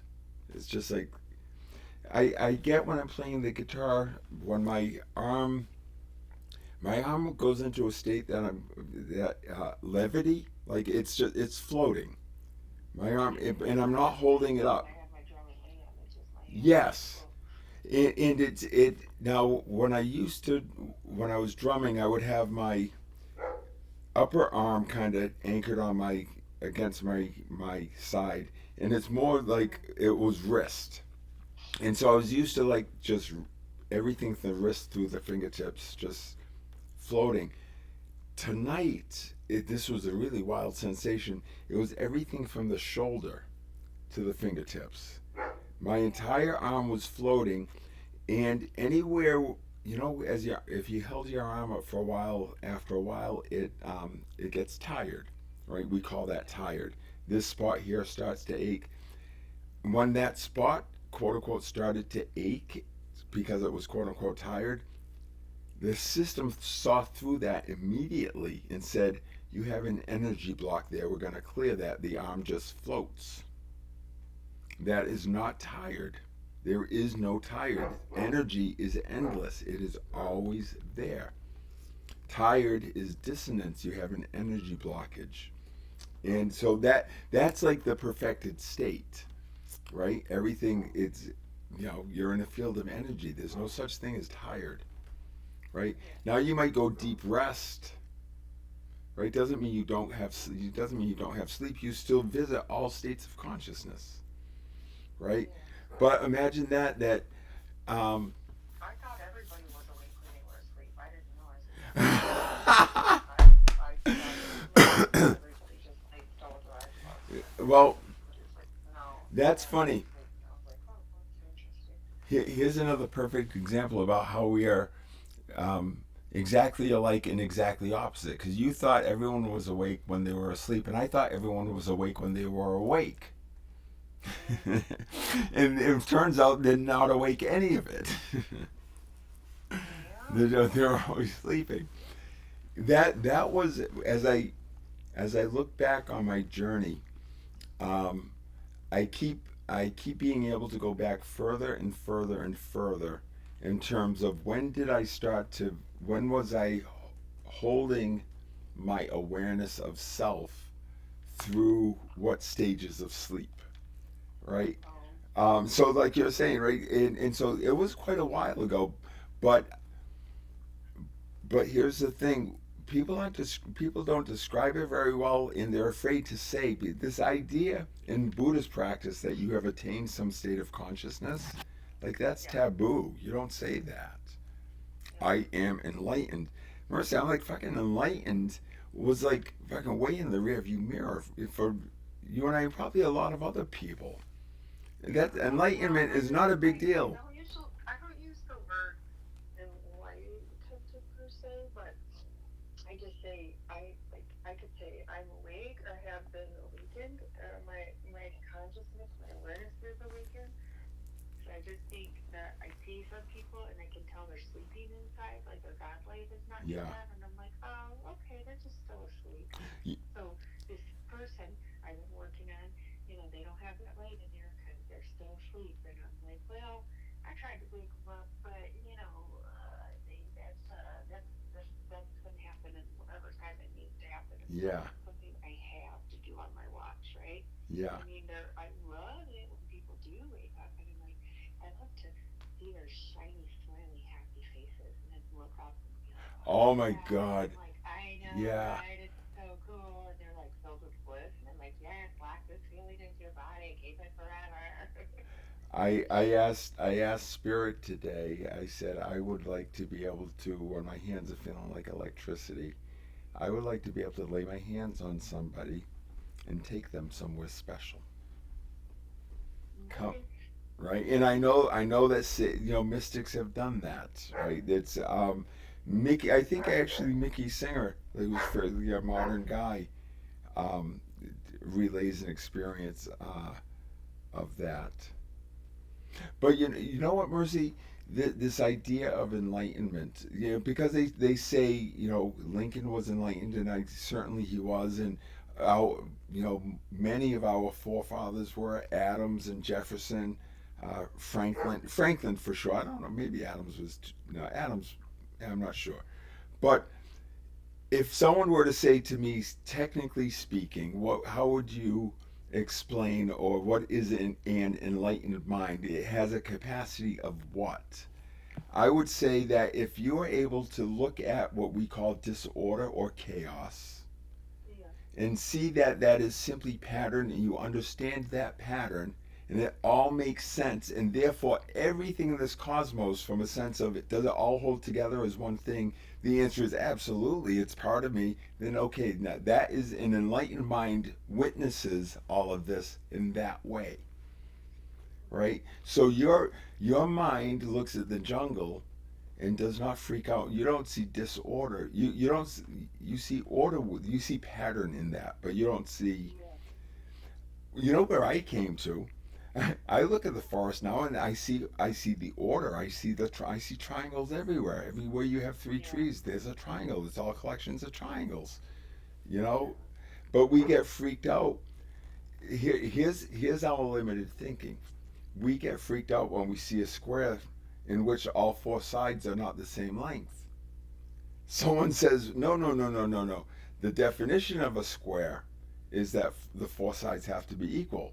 I say that's a definition of a square in fixed form reality. When I give those sides each their own sovereignty, they can be whatever fucking length they want. And still, the four of them say, we are square. You don't get to deny them that. Right? And so now it's fucking freeform Friday. And you say, well, that's going to be a shit show. So no, it's imbued with this intelligence that they all coordinate around a common intention. Blah, blah, blah, and the whole thing. If you look at an atom, the electrons and components, it's not even solid. They're not even there. No, it's not. Yeah, it's not even. It's not solid. 99. It's all just space, and there is no separation between me and the stool that's here. Like if you go closer and look at it with a microscope, it's just different densities of the same thing. So that's why remote viewing works, because it's all big. So Mercy, so this is like the shit I want to put in front of like these PhD scientists. And there's no They're not really open-minded. No, I know it, but we're gonna be able to make it obvious to the average person, and we're gonna say one of these guys is gonna catch up. We have proven that there's no difference between me and what's between the stool and the stool. Why are we hung up on whether or not this is all one fucking thing? That says it's all one thing, right?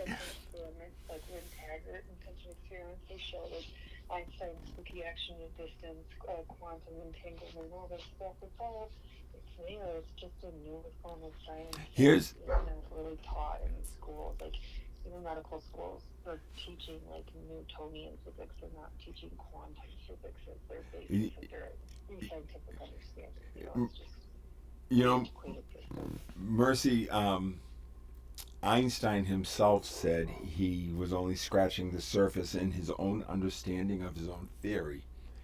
I know. Right? So you want to know what he missed, and it is not a complex theory at all. He was just trying to express it mathematically, and to express it mathematically is super flipping complex. But what the theory, the answer is in the name, not the equation. E equals mc squared. Take that off the table. That's yes. Light is constraining us, and it no longer will. Right? The speed of light will no longer constrain us, because we're going to learn that we're in a multidimensional reality, right? And everything is relative. The theory of relativity. Everything is relative to the perspective through which it is viewed. Period. Assume that is true. Albert said it. Now, what are the implications of that very basic assumption? Right? First off, we can all stop fighting, because yes, that's exactly what it looks like from where you are. But you have to allow that it's the. I say thank you for sharing your perspective and your opinion. That's right. Like that's a fact. I'm like, well, it's a fact to you, and thank you for sharing your opinion. Oh man, we got some good burps going. Oh my god. Yeah, the scientist person would hit me with all these facts, and they'd say, hey, and they'd say, I'm the doctor, and they'd say, remember, buddy, you guys used to think the earth was flat. Okay? This is.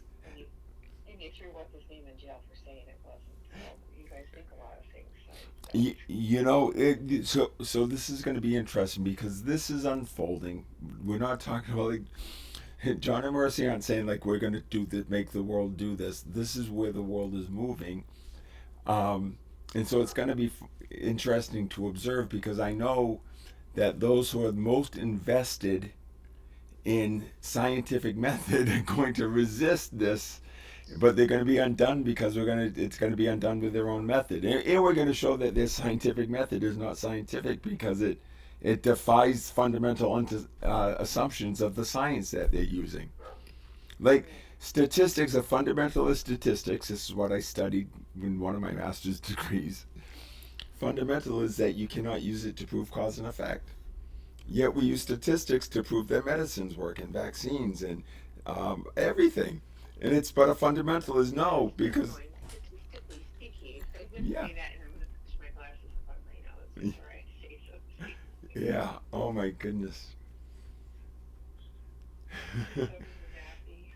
Oh my God, this is actually and so I like to as I come to understand like where do I fit within everything that's unfolding, and what is it that you and I are doing, and I feel like what are we doing? Look, guys, this is going to be really this. Some of you are going to feel unsettled and wondering what's going Like on. parking lot physics, like we're popping the trunk in the parking lot. Yeah, Physics is falling out of it. You know, like the guy walks up and he opens his coat and he's got all these like little tickets for sale. yeah. I would say, hey, we're in the midst of some really big change, and if you're uncomfortable, we think we have something that can make you less so, right? Like, and if it doesn't, if you don't think so, then stay away. It's entertain and confuse you. I mean, it's definitely some way to pass time for sure. Yeah, At least take it's a care way to of pass the time. of his spirit and God. You know. Yeah. Well, I love the conversations that we have, and just actually what flows through me, because it is equal. It's spirit. It's God. And when we say spirit, God, like, and I'll talk about certain lineages. Like, okay, Christ runs strong in me. And I love Muhammad, right? My Islamic brothers, you want to come in, please? Fucking tell me more about the richness of Islam. Bring it. I love it, right? Judaism, get stuff the fucking authentic though, right? But yet, but I want all of it because it adds to the richness. Because my own models in symbology, if I knew more about Muhammad and his back, like, in all of his, like, who's his Fab Five, right?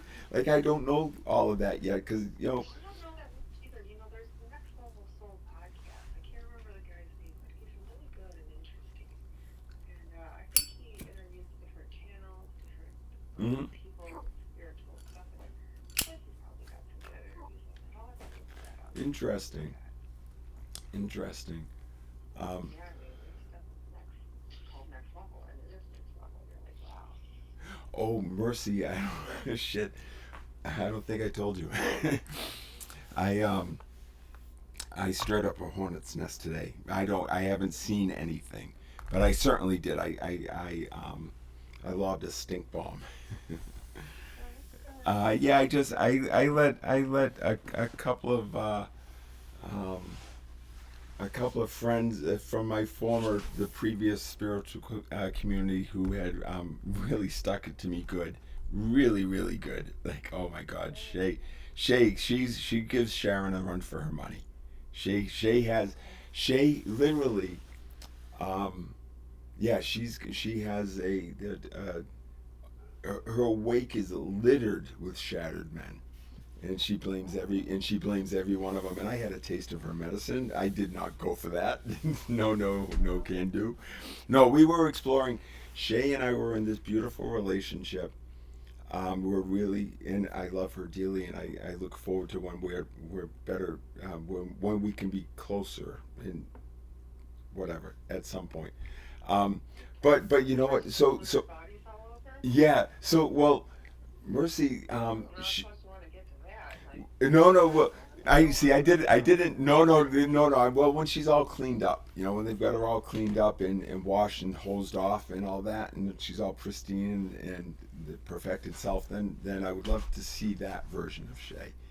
This version, though, oh my goodness, Mercy actually. So I won't go into the long story, but it was like totally twisted. She was supposed to keep Sharon calm when John got all mystical because Shay could hold my mysticism for a time, right?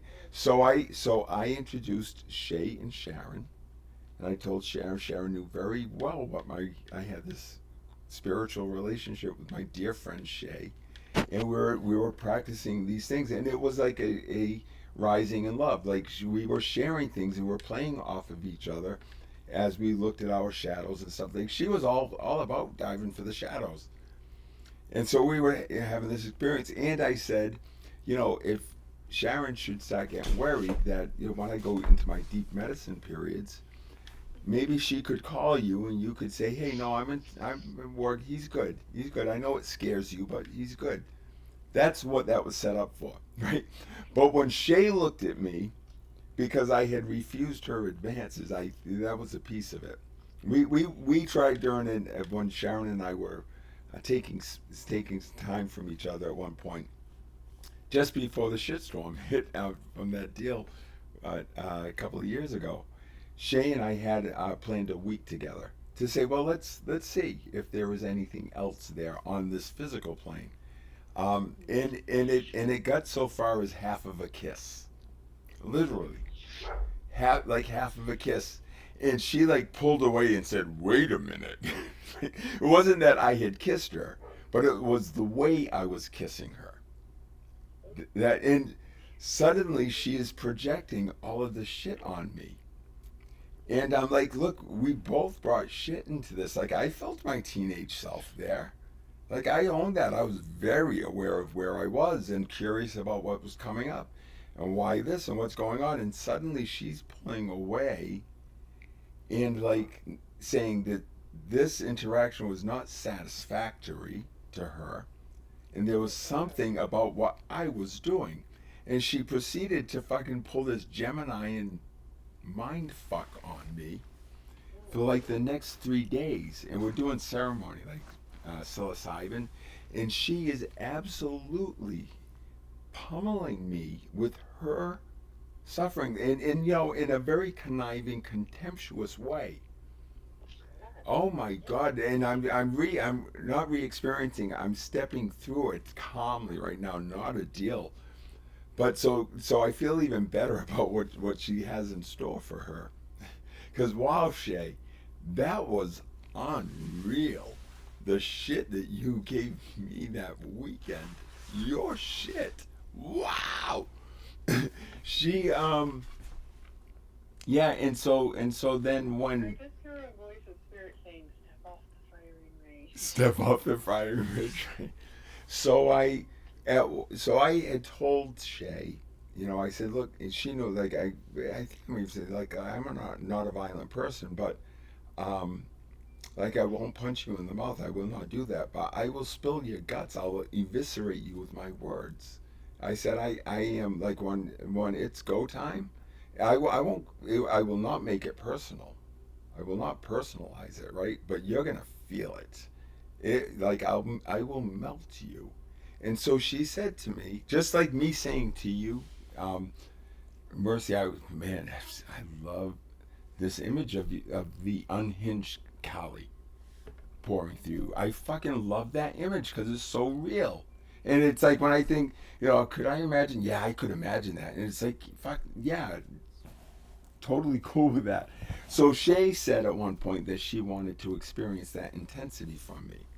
She said maybe we could like sometimes set something up, and I said no, Shay, it does not work like that.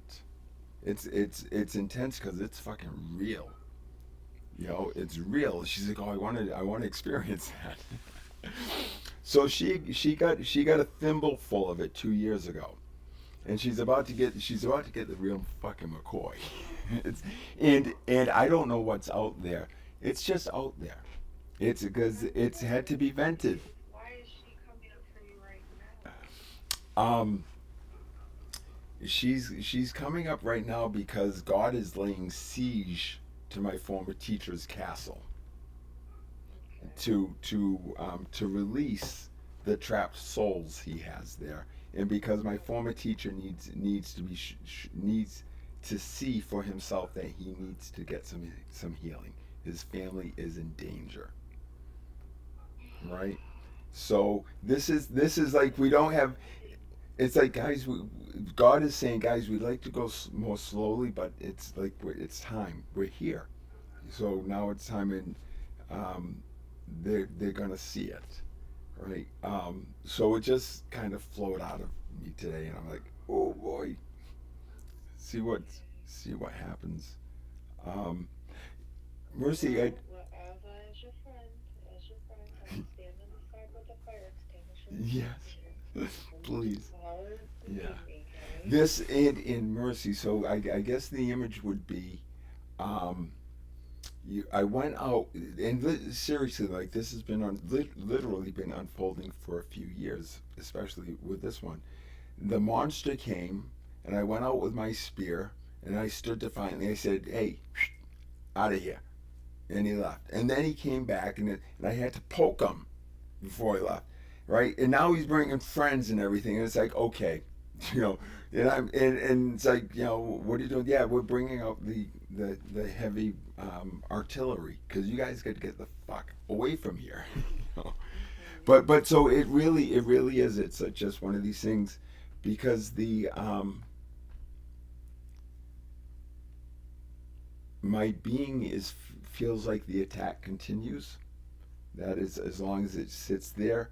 Um, and it's a self attack. You know what it is? It's a self attack, and so it's like it's got to get it out there. Can I invite the little boy in your heart to just like step away from that container and go somewhere safe in a You tree and not be in this battle of making people see? Maybe we can just put him somewhere like really safe right now so that he can be maybe in a state of tranquility and peace and rest. Like he's a kid, know, yeah, we're just gonna let him know he doesn't have to do any battles. We're sending angels to do that work. Mercy. So I just want to something I noticed. This little boy, he needs both this fiery Jake to know that like someone is standing up for him and defending him, but he also needs the tender, Yeah, soothing. Thank you. yeah, we've got that too, honey. We've got that too.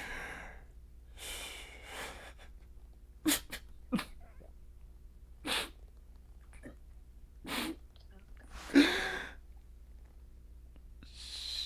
We've got a gentle place to rest, a safe place to rest. The angel is just standing by.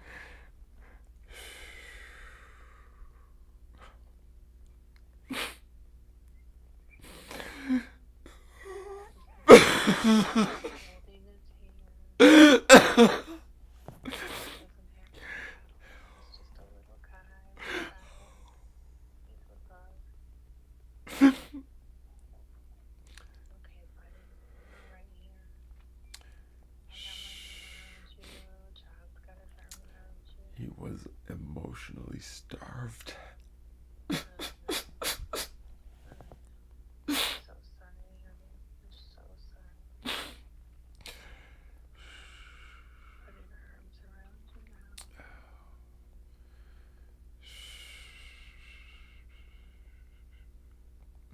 All the hugs you want, all the safety you want, Mm-hmm.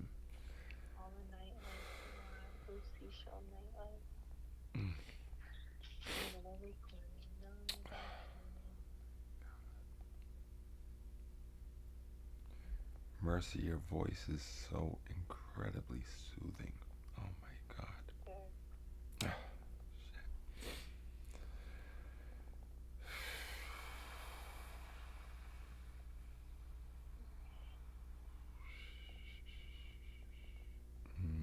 Love, love, love. Lots and lots of love.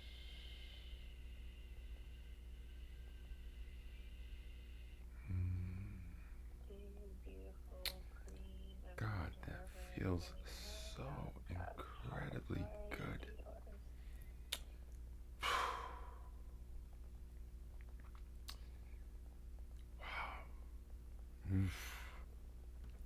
Mercy, that's unbelievable. That feels, man, oh Feels man. better, right? Right, Feels yeah. better. And so, like, here I am coming out, like, and you could, but, like, this is really practical. Like, I mean, that was an unbelievable experience. Like, I cannot tell you how good it felt to have that soothing voice and to not feel any degree of discomfort and completely receiving it. How does she see me? What does she think of me? I mean, I hope people could hear that fucking voice. I mean, that is just that's it. That's the like mother archetype. That is it. Yeah, That's the that's it. healing. Like, hey, That's Woodward, I think you need some love right now. yeah. Let's give you some of that. As much as you need. You got all the love in the world right here. All and more. You deserve it. You deserve it. Sorry for anybody who ever forgot to give it to you. I'll give it to you now. Give it uh, back. It's in yeah, you. it is never too late. No? It's never. It's not like you don't go like, oh boy, I wish I had this a lot sooner. you know, No, it's, no, right? that's just right. That's It's just not like right. you get the great antidepressant. You say, I wish I got it a lot sooner. This is like, no, all of that just goes away. It's like, it just goes Yeah, away. yeah. It's just like, um, you like look like that's like another piece, and it's like, man, it's like a part of you that you don't even realize can be soothed. I know. And we can become more and more deeply soothed. And this is like, I know so many people see the huge personality, and yeah, like this is the gentling. Like, oh my God, yeah. I hope people are saying I'll have what he's having. Yeah. right? I mean, if I don't look like Meg Ryan in that movie, what the fuck? I know what you were talking about. yeah. And I don't know. No, what you You know? know, and I've had to keep my inner child and like, okay, let's say I'm going to my ex-husband's house, right? And I know I gotta go in there, and like my daughter's like, oh, I just need you to come in the house and do X, Y, and Z for a minute. I'll say to my inner child, I'll look at the seat, the empty seat in the car, in the front seat, and I'm like, listen, little me, I'm gonna leave you out here in the car. You don't gotta go into this house. You don't gotta deal with these people. You don't gotta do these Mm-hmm. admins. You don't gotta fight this battle. I'm gonna leave you out here. Here's a couple angels. You guys hang out here, play, go play in the yard, play with some sticks, whatever you want to do. But you're not gonna go fight this battle. I'm gonna leave you out here. I'm gonna go handle this for you. And so I gotta let little me know that she doesn't have to do certain things that big me has to do. Right? yeah, that's She oh needs to my learn how to God. be a kid. This is yeah, beautifully said, and I'm just watching it. This is just what I see as all in amidst all the beauties. Not I'm not distracted by this and looking at that instead of this, but it's just the like first off spot on. Like that's exactly a beautiful way of managing that kind of challenge in your life, dissonance in your life. But the way you say it, Mercy, you know, about in terms of like, can we make room for other perspectives on things? You wove in your story like 8 different lineages. Like I heard angels. I heard reference to parts theory, like cutting edge of psychology. um, you know, we have, it's just they all weave together and they have these, and suddenly it's like they're just different aspects of yourself. Like, what are you talking about angels? Well, that's a part of you that's, you know, identifies with this, and you shift into that. That's in you. You have that. It's cool.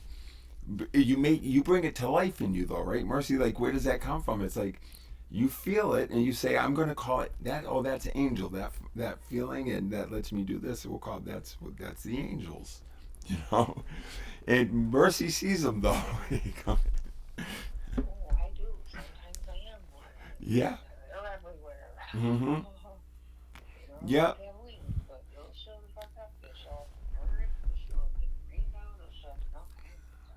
Well, I see the wings. You know, some people can still remember from Polar Express. Some people can still hear that bell, the bell ringing. I was, you A know, couple people have said they've seen my wings, and I'm always flattered how my things suck. I'm oh, like, I, oh, yeah, yeah. No, I see. I can see them now. oh my god, funny story. Funny story. One time when we were in Jacob Valley, Heather said, I saw Mercy's wings, and Paige said, yeah, I know I gave her those. And I was like, actually, those are from God, but thank you. I gave her those. No, those were from God. I gave her those. You know what? What was that? Gave me these wings, What buddy. do you? He's like handing out pilot wings. It's like they give to the little kids on the airline from Delta. You know, here's your wings, Jesus. Uh-huh. He's like bestowing it. It's like wow. He's now. No, but Wait, well, it's hold on, funny. hold on. It's like, This is actually this is really good. So no, we can actually because this is very revealing. This is very revealing of where a particular person thinks he is and what he is, the role he is playing here, and the um, storyline that he is reinforcing of where his role is. This outrageously powerful healer, like, is angelic, and you know you can see her wings.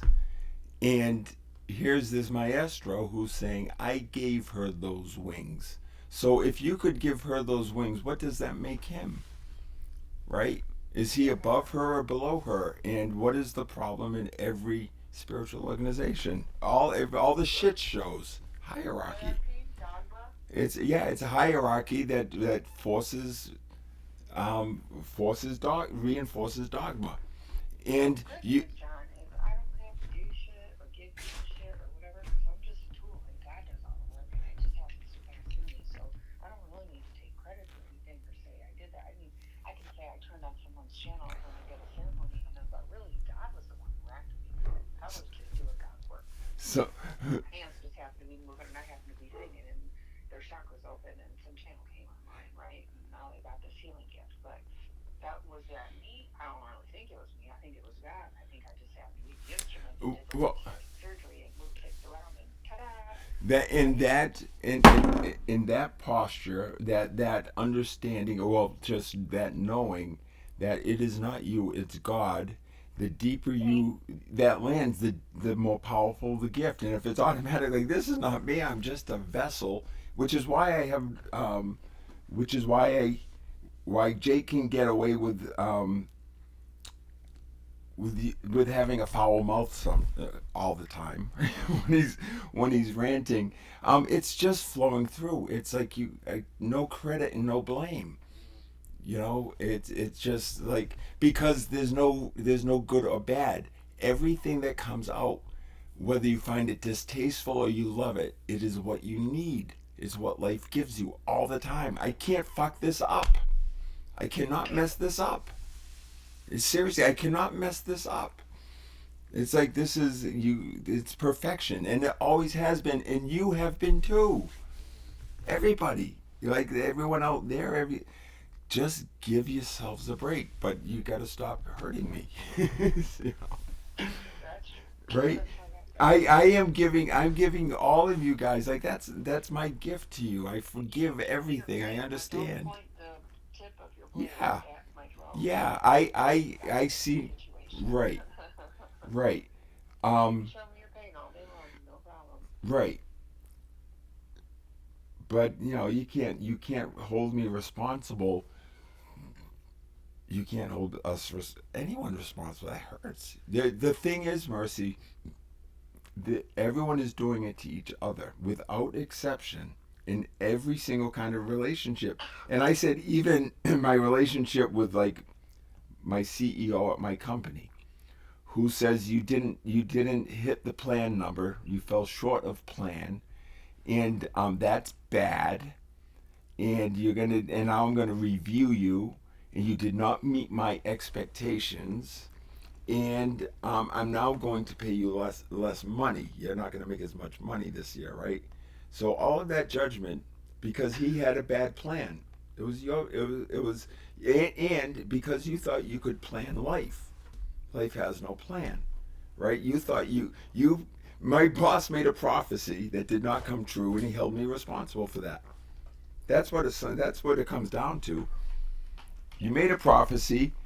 It was not fulfilled, and you said it was my fault. It's like, oh, wait a minute. That I don't think it's not supposed to work that way. That's weird. That's weird. No, there's no. People have ideals that don't always line up with reality. Yeah. So. You know, Nala wanted me to put the phone. Nala wanted me to put the phone closer to her ears. She just asked me. Now she's licking me because I understood. I think they saw that on the camera too. Hi, sweet pea. Oh, yeah, she's coming to take some energy away. Thank you, honey. Is it late? Okay, we gotta get you to sleep. All right, my dear. Wow, this was wonderful. Oh, Mercy, I'm gonna. Whenever this man lays down to rest, he's gonna sleep beautifully. So thank you, love. Wow, wow, wow. Yeah, same to you. Thank you. Yes. Oh, so beautiful. Oh, I can't wait to. I hope people could hear your side of this. Because what a gift. What a gift to everybody. Please take it in. Please take it in. They will. It's going to be out there forever. They'll find it when they need it. They will find it when they need it. We're doing it. The Mercy. These are the ones. It's not like you're going to experience that. Everyone you go through. She's talking to you. She was not talking to me. She's talking to all of us. All of us. So soak that up. That's just pure. That's spirit. That's pure spirit. Nobody's forgotten. Spirit is here. There it is. Every moment. There it is. Free. Free. The best things in life are free. So come and get it. Come and get it. All right, my dear. Sleep well. Wow, that was so much fun. All right, honey. I love you big. I'll talk to you tomorrow. All right. Love you, Mercy. Bye-bye. Bye. Wee. Jeez. I mean,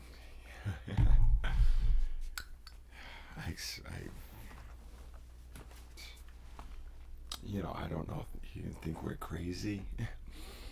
You can't think we're making it up, right? Does she sound crazy?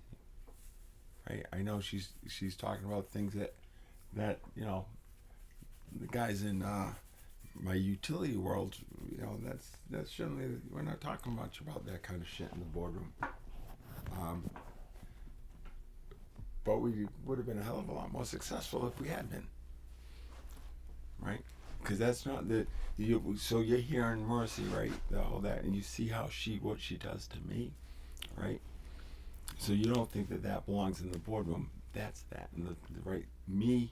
Imagine me in your fucking right. No, imagine you in my fucking boardroom, right? Yeah, I want to be sitting in the big chair. I never did that when you allowed me to sit in the big chair. I gave someone a chance to sit in different person's chance to sit in the big chair every fucking week. I only had to, that was great. So I only had to do it like once every 10 weeks. My colleagues.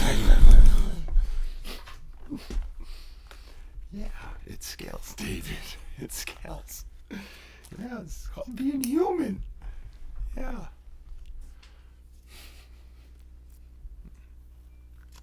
Okay, how long have we been going? Right, where's my goggles? Where's my goggles? Hey, puppies. What? Yeah. Boy. Have I been blessed? I know the other stuff's going to get resolved. I do. And I feel good that I'm getting this fire out.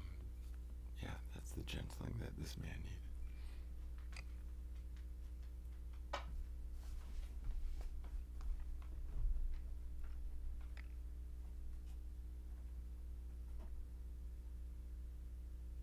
Give love a chance. Like the real thing.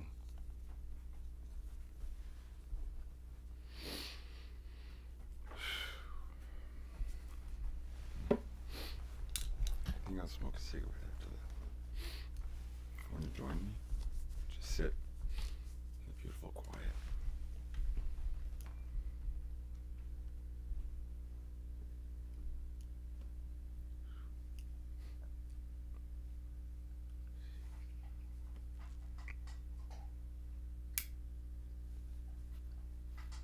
It's the first time in my life I ever heard that voice.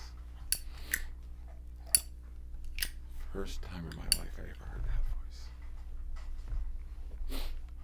But I've heard that voice before. There's no doubt about that.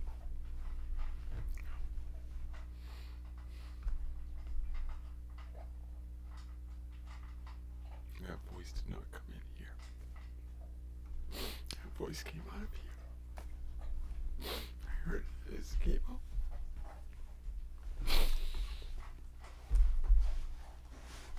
She's my friend.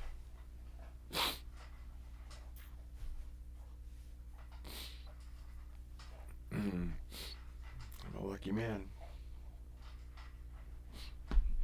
And I know I deserve it.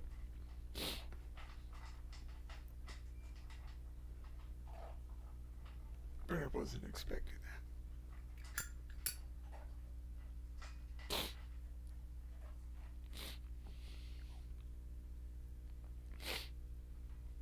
You know, it's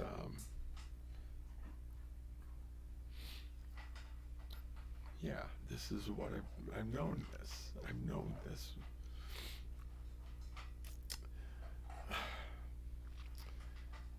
And I've also known it's about the feeling. You're following a feeling that you know you're going towards that. And you don't even know quite what that feeling, but you know there's a sense of just a sense of rightness. Just a sense of rightness. Calm. Just calm. It's like, okay, I'm good. I'm good now. Because I have that. Always, that doesn't go anywhere. Ever. There's no question. There's no question. Because I know I give that back to her. I see it, I know, because I am her. Because that's how it works. She's just being her. Just being her. This is what she wants to be and do.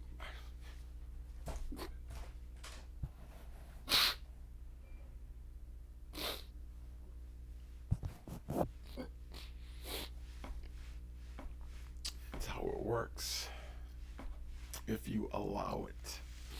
If you stop saying, if you would touch me this way and not that way, you might experience something that you fucking have no understanding of.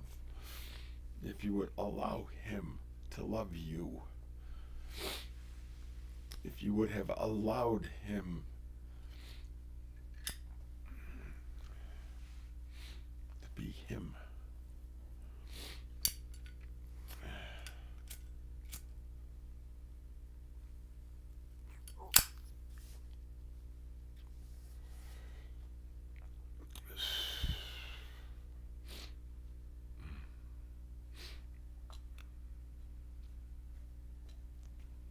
that takes the pain away. Takes it all away. At least in this moment. Who knows? Go back for more. It's always there. It's always there. And that was as healing for her as it was for me. That's how it works. When Mercy heals others, she heals herself.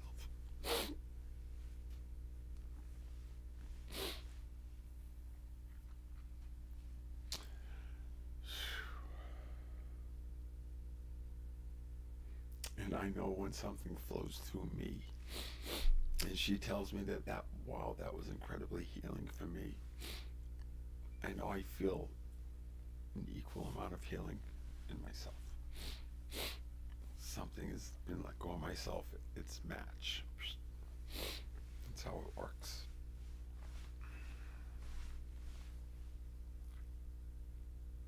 That's what I've been trying to tell all of you as you attacked me.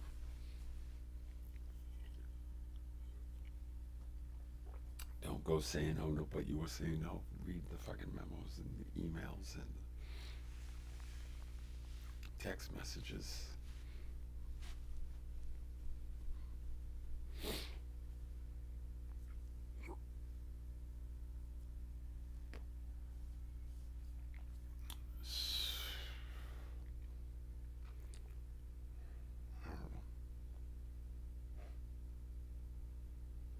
You know, what am I going to do?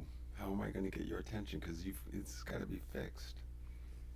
Like, and it's not on me to do this whole fucking legal shit. Cities and towns and people, you know, come on, grow the fuck up. Grow the fuck up.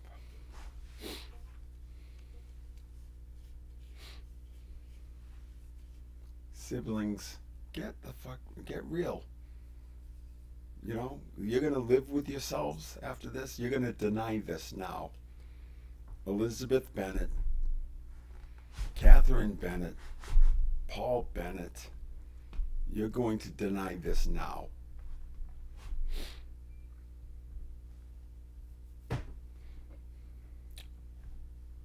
Shame's a tough thing, but man, I'm like, it's hard not to say you should be fucking ashamed. You should be feeling something. Come and tell me what it feels like. Let's talk.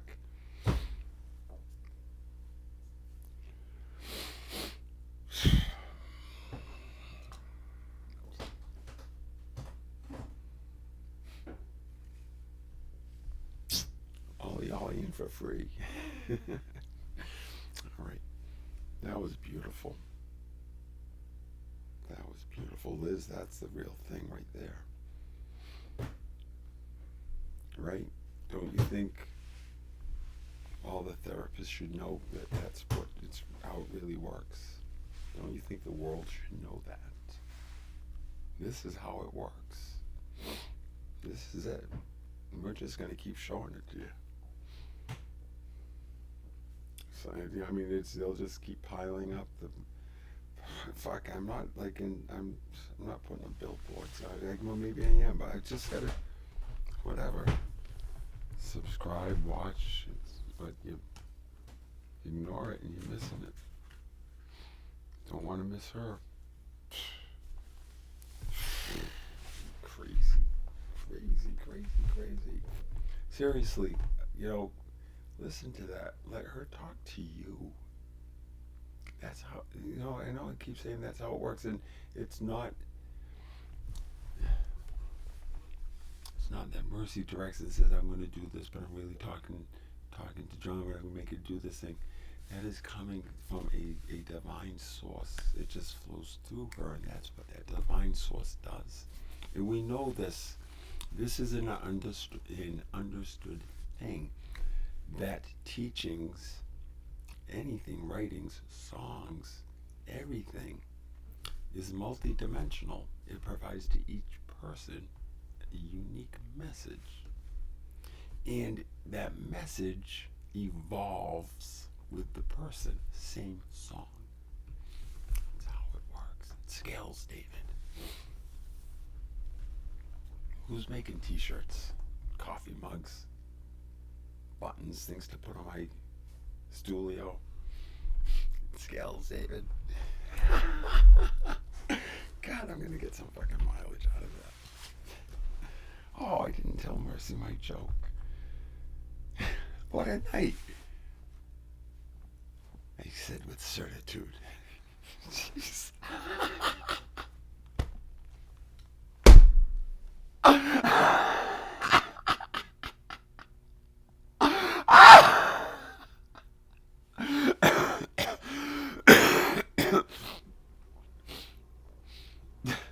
Phyllis, Jesus. God, the typical Jewish comedian, but that's pretty fucking, that's rich. That's rich. That's rich. My dad, I love this joke. Classic, you know, some of the Jewish comedians are classic humor. One of them, the guys, one who says, when I was a kid, I said I was going to be a comedian. Everyone laughed at me. Well, they're not laughing now. Oh my God. Okay, what do you play after that? Yeah, because this is all.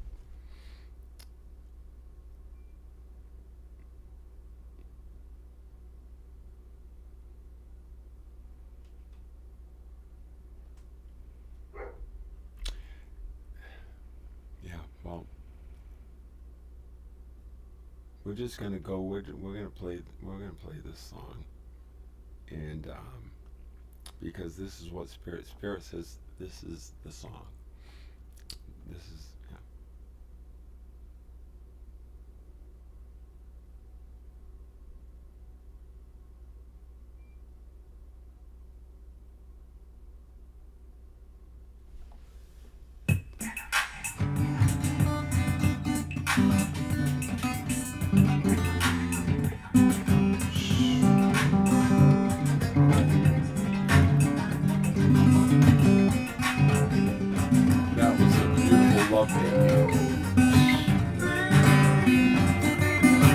sexual healing with a sense of wholeness and completeness.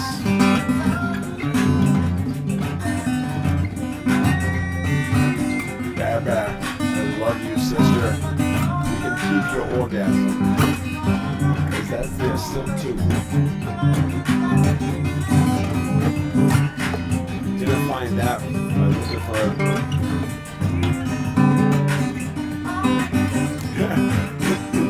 I couldn't get picky about how to touch me. I couldn't get her to touch me. I'm not talking about Mercy, and Mercy, I hold hands. It's awesome. Not out in public.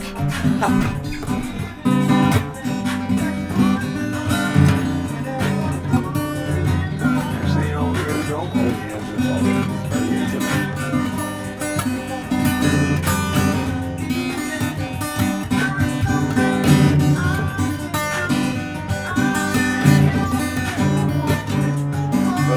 Jake weeping all over the place. Can't hold that woman's hand without losing my shit.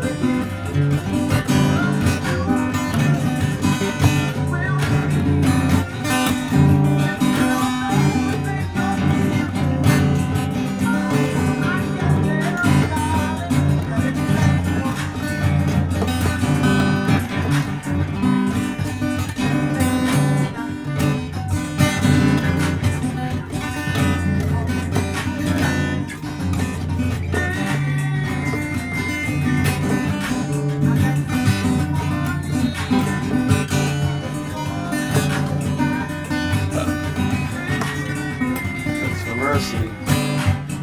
Show me the verb. Thank goodness.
accuracy either. No, I mean like technical, like interesting.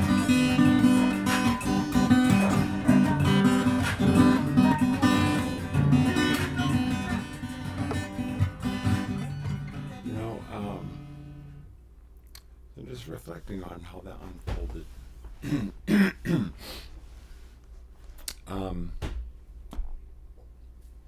I recognize that the dynamic here, right? Jake's hot. She's not Mercy, not trying to. She's not saying anything, right? Jake's saying, I'm ready. I'm setting some fires. Mercy doesn't go around setting fires. She says, there's a fire. I'm gonna send that to God. I'm gonna go do this. I have things to do here.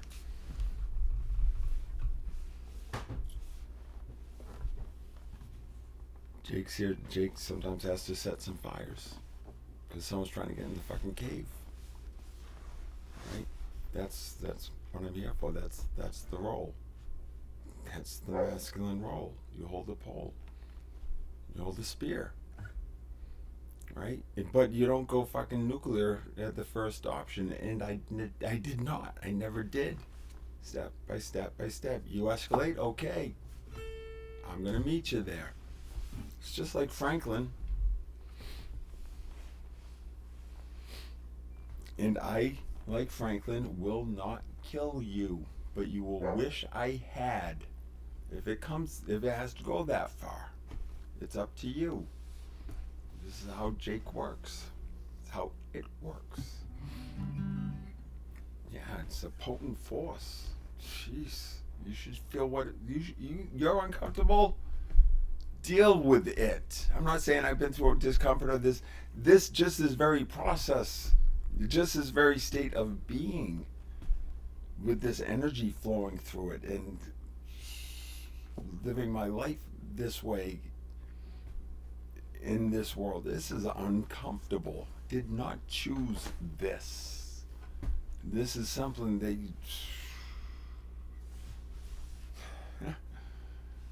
and blaming me for that too, you know.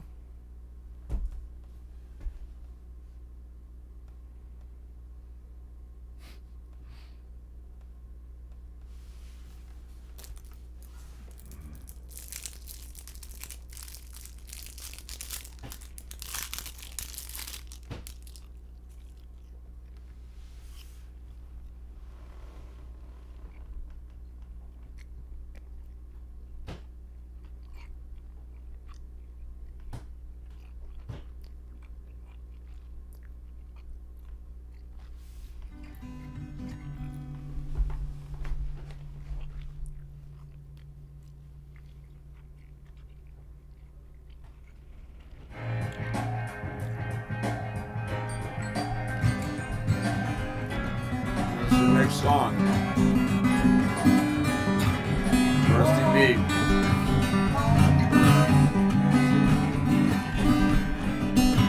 No, there's no divine intelligence.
so beautiful, Mercy Me.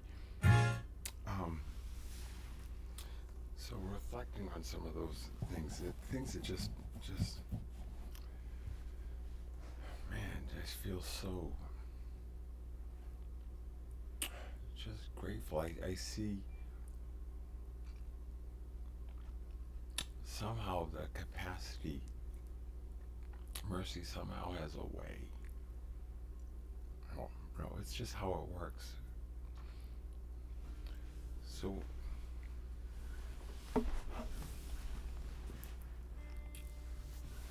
there's still a part of me. Mercy's kind and gentle. And she got some fucking fire. Man, right? But like that's there. That's the fire. You have to have the flip side, right? If you're gonna have fire, you have to have the other in equal measure. And she has proven she can express the other in equal, like, wow, when I say, like, yeah, colleague,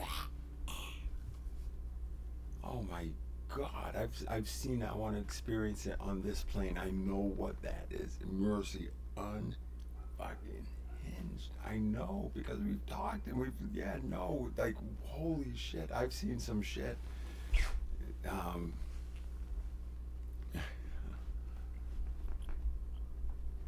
Carry Nicole like one to the other's power or something like that. It's no, not even close. Not even close.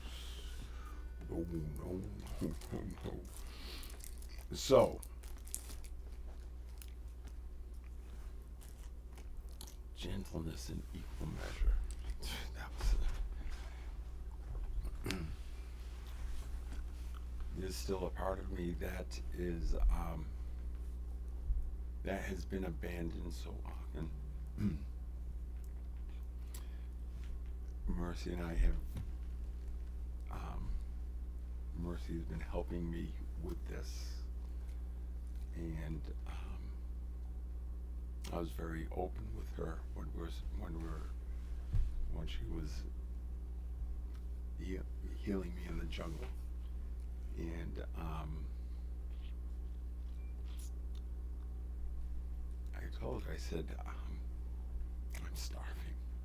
Basically, I'm starving. And I've always been too much for those in my life who are here to support me, for the woman in my life, or the mother, partner, or whatever. At some point, I was always too much. And I told her, I said, I am deathly afraid that I'm going to be too much, I'm going to deplete you. And she just looked straight in my eyes, and glistening eyes, and smiled and said, no. And okay. I believe you. I was like, it took a lot out of her. Right? She got sick, had to go back. That's how much. And that was so that she could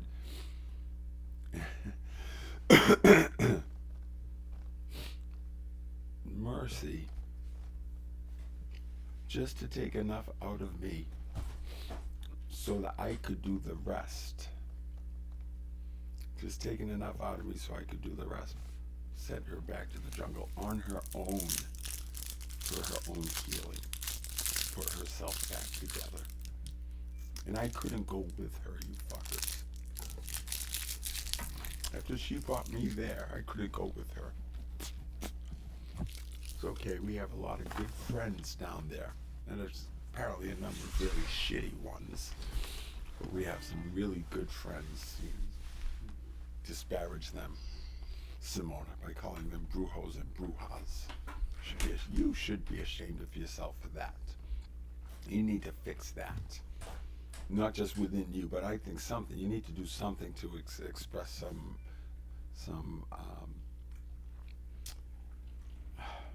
experience that would make you feel whole or something. I don't know. Go and visit one of these. And spend some time at their facilities. Go see Raynell. You get the authentic experience of ayahuasca. Come on, give me a call. Hook you up with Alex there in Padre Cocha. Stop in at Casa Inti. Say hello to Q. Beautiful family. Check out our medicine gardens. Check out all the beautiful art. Wow.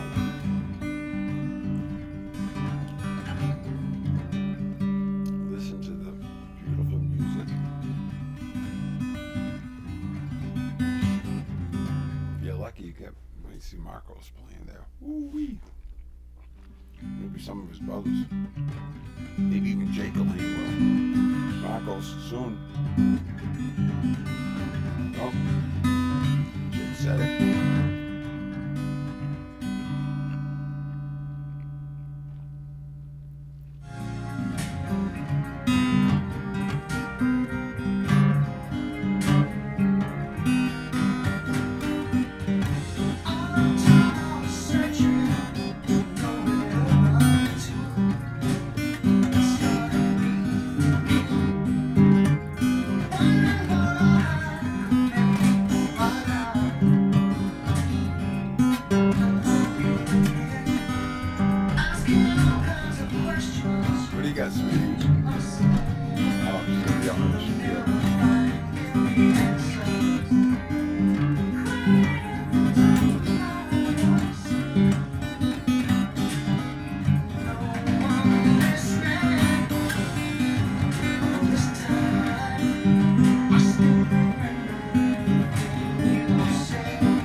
contemplating about whether I need Mercy to notice certain of my gifts.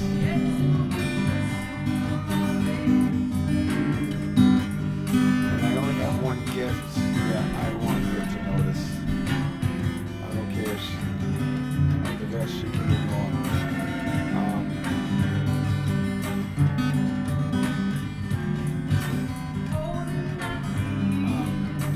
That's loving them. I would like to. That's what I want to know. Yeah. I would like her to notice that one. That's the only one that matters to me. That matters to me. And if that's the only one that you notice, look at that too. I love all of them. And I have fun with them. It's just for me. But yeah, I'd like to.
I'm curious the early part of what was said before Mercy came on the line. And then I'm basically, Jake's feeling a little uncomfortable because I'm feeling a little uncomfortable. John is feeling a little uncomfortable.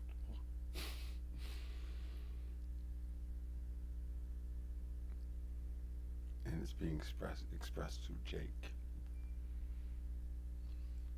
Not Jake. Like, this isn't straightforward. So I'm trying to figure out who was where, because it kind of matters who was having what experience, right? What part, what aspect, what dimension, what was going on where. So what am I trying to get at?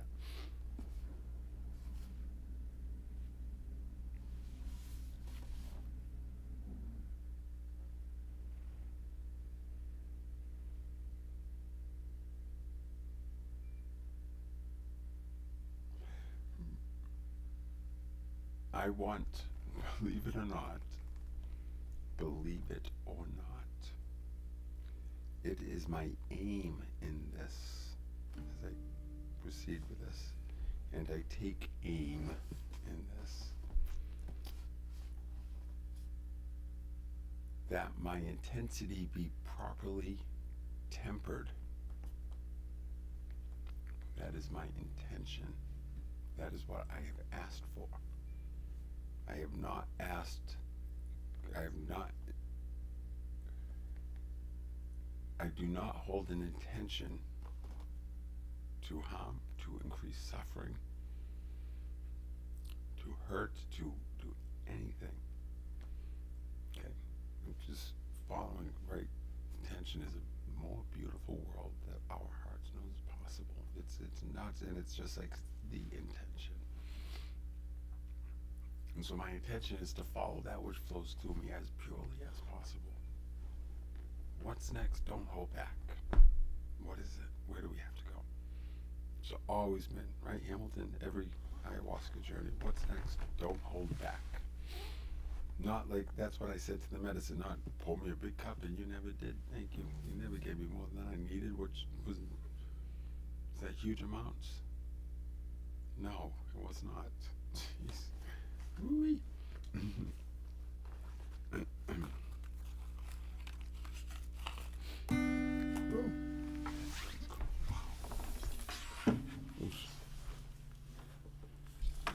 I keep getting sidetracked.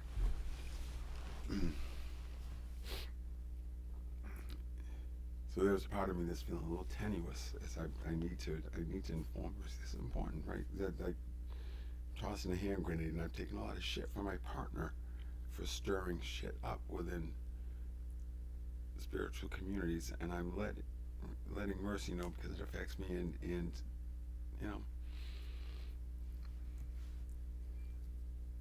the next community is you know, one that she is a part of, and these are, you know, our friends.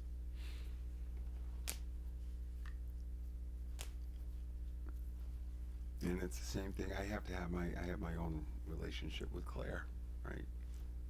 So one of the things that I stumbled upon was what Mercy holds dear, I hold dear.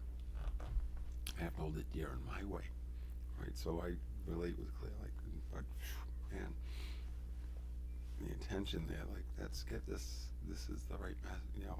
But I don't perseverate over it. The intention is set, and then Jake lets it rip.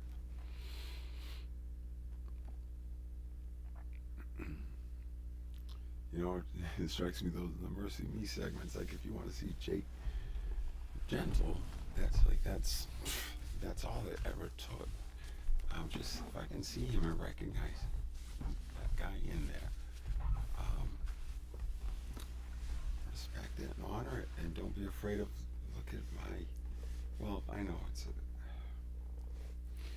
it is an unfair standard, but you didn't even try. Yeah, we would have struggled. It would have been harder. I mean, I wouldn't have gotten that kind of healing. Maybe I could have gotten both. She offered it, right? Sure, she offered it. I got my part of that. Can you see? Yeah, I got the taste of that. She said, yeah, I have more of that. Yep. You, fuck. Thank you, Sharon. Thanks.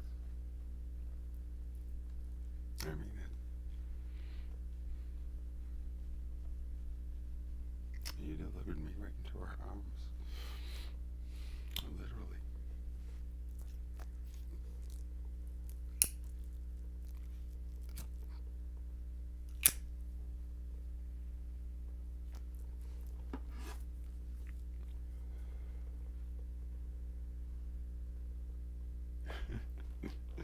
You're basically said, here, you take them. You did. Nicole said that too. My parents, here, you take them. Kate said it to this day, here, you take them. They said, no, you take them back. Right? Mercy said, I'll take them. Come here. Thank you, Mercy. I'm a lucky guy.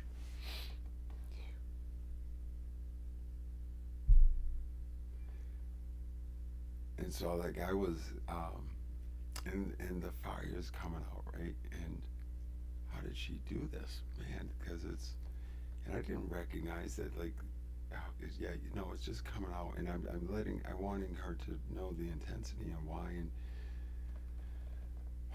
and I'm anxious. Right? I'm not anxious, but there's that energy that's real. That's tinged with emotion. Without it's just pure. It's like, so she's listening, but she's feeling me.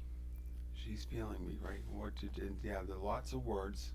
What she heard was fire, fire, fire, fire, fire, fire, right? Like, she knows, right? I know her Callie. She knows mine. She doesn't ask mine to be hers. She doesn't say, well, his will become mine. Though she knows I want to be gentle. She knows where I want to be. So, what did she hear in all that? Right? She was reaching into me, going beyond that part of me that is outside the cave, saying, I'm going to make sure these motherfuckers don't, right? And she's like, okay, he's got that. That part, Jake has got that, right? So basically she said, hey, Jake, can we, is it possible that, right? So now Mercy's in surge, right? So Jake's going. Now Mercy said, I see it. But every time she says, I see it, there's that little bit, like, cause I gotta, like, whoa, horses.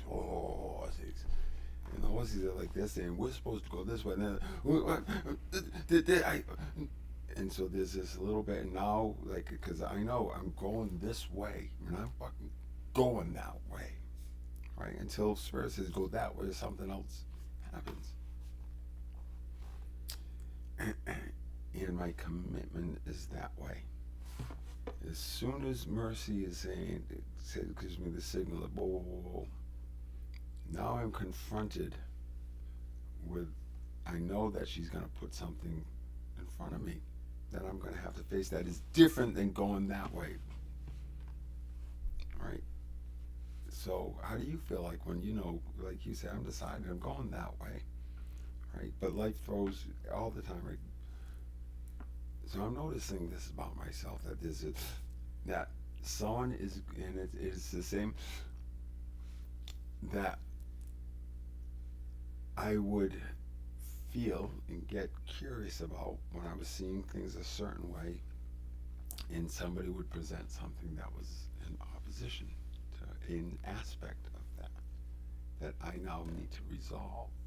Do I fight them and say, no, that cannot possibly be, because my model will explode? No, not if I'm going to maintain the integrity of my model. Of the way I see the world. I see the world through a particular lens with these patterns, and we'd call it my own mathematics, right? And so when I am given something that's in opposition to any aspect of that, it appears to be in opposition. A lot of things appear to be in opposition. So we say, hey, does it transform? Oh, look at that. That fits too. Okay, we're good. We're good. We just resolved that dissonance. That's so what my story, what you saw happen with me and Mercy, that's the math behind what's happening there when Jake goes, and the horses are being pulled back, I'm committed to going this way. Now she's saying, you gotta, because this being is built such that it is told that way, and it fucking goes. It always has. Until something fucking gets in the way, or until something, and then, in the, even when you start to, it's, and certainly in this manifestation, it's always just goes, right? But part of goes is,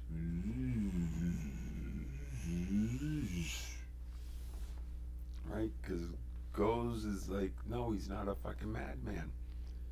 He can go 1,000 miles an hour and then be.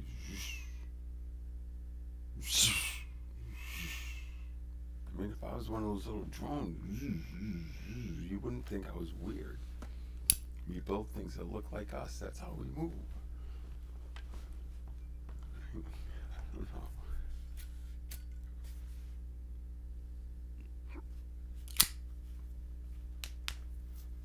So I noticed that. I am grateful. I am grateful that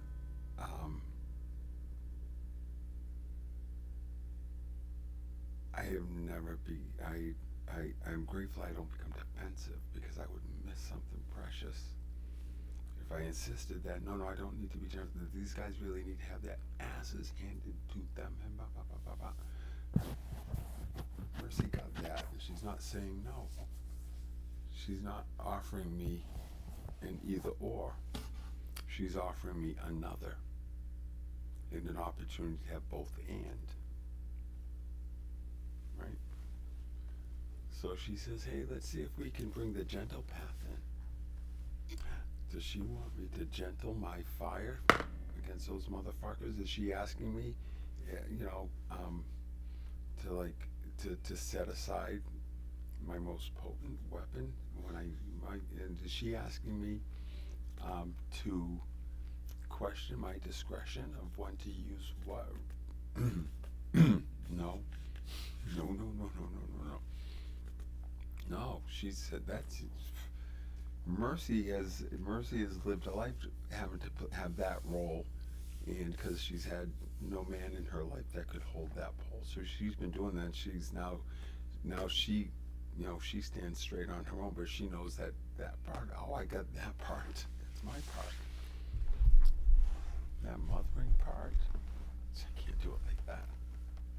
I can give you a nice warm hug, and I can speak soothingly. I cannot do that. I certainly cannot do that for me. Right, Sharon? So don't tell me that you're not my mother. Christina, don't tell your partner you are not their mother. You're not. Everybody needs mothering. You don't want some of that? Jesus, Christina, I thought you were your mother, and it is powerful. You got a lot to learn, sister. I hope you can see that. All of you, I hope you can fucking see that. If you can't, man, what are you looking for?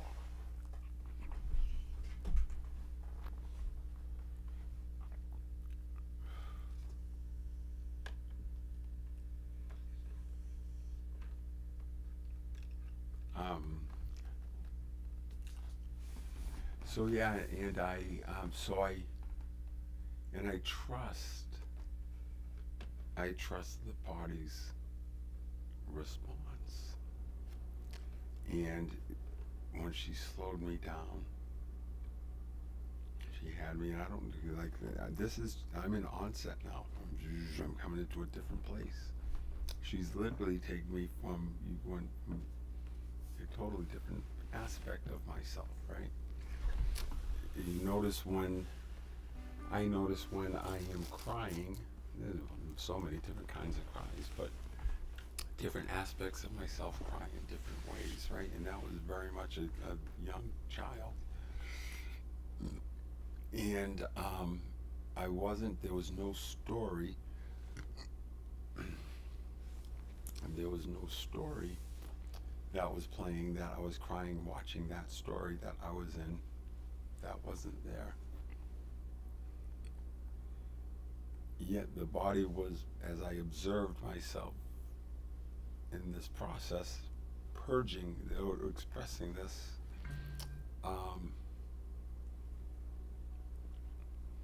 I noticed that there was no story. And there was that part of me that questioned, is this, are you doing this to, like, maybe if I make myself cry, because I went through a long time in my life where I was trying to make myself cry because I could not tap into the emotion. And there's that memory of that, right? So that came, remember when you were trying to you couldn't feel anything, you were trying to make yourself cry, right? It showed me that.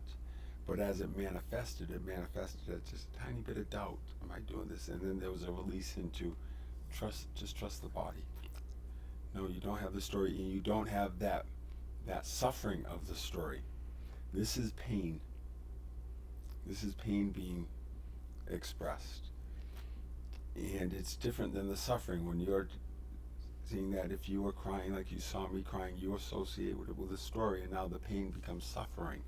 That's a contraction around that. So that's when I say pleasure and pain is the same.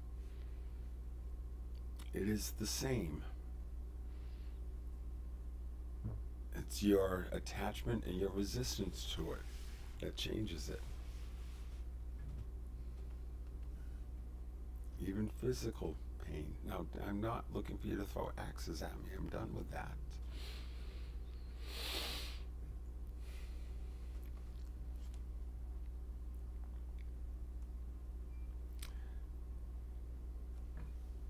And, the different aspects of self are all watching this, right? One of the things I noticed was the recognition that, oh, he wants her. She knows, and he is an aspect of this. And she wants to relate to it through this plane. Because what it didn't get was that soothing drop down to this octave.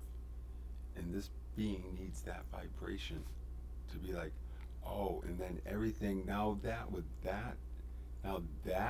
love is flowing through. Now, because we had not had that moment, right? And that brought out a very precious aspect of that mothering dimension, right? Because it wasn't time for that, right?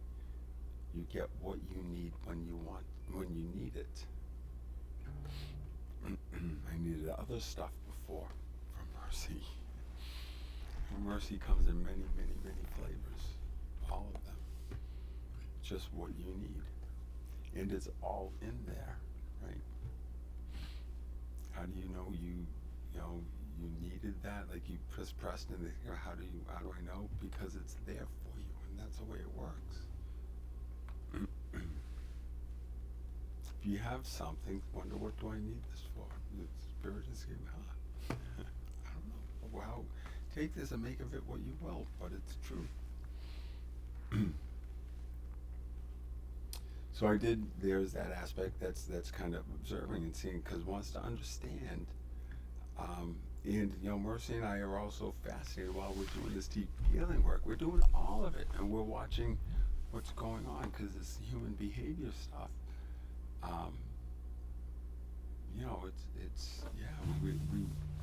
It's about relating, and it's about, it's the thermodynamics. It's all the mystery of love.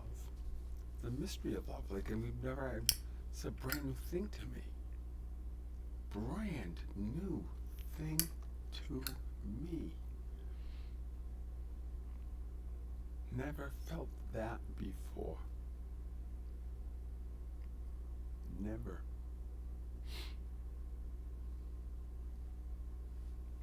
Never. The felt sense is that it's a lubricant for everything inside.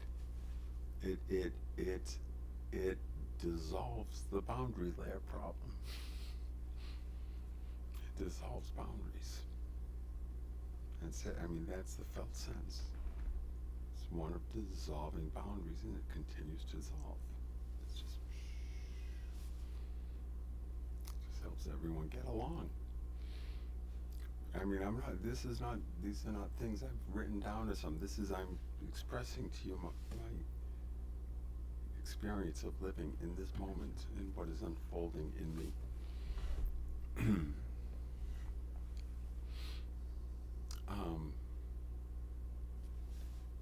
Yeah, and recognizing the role that,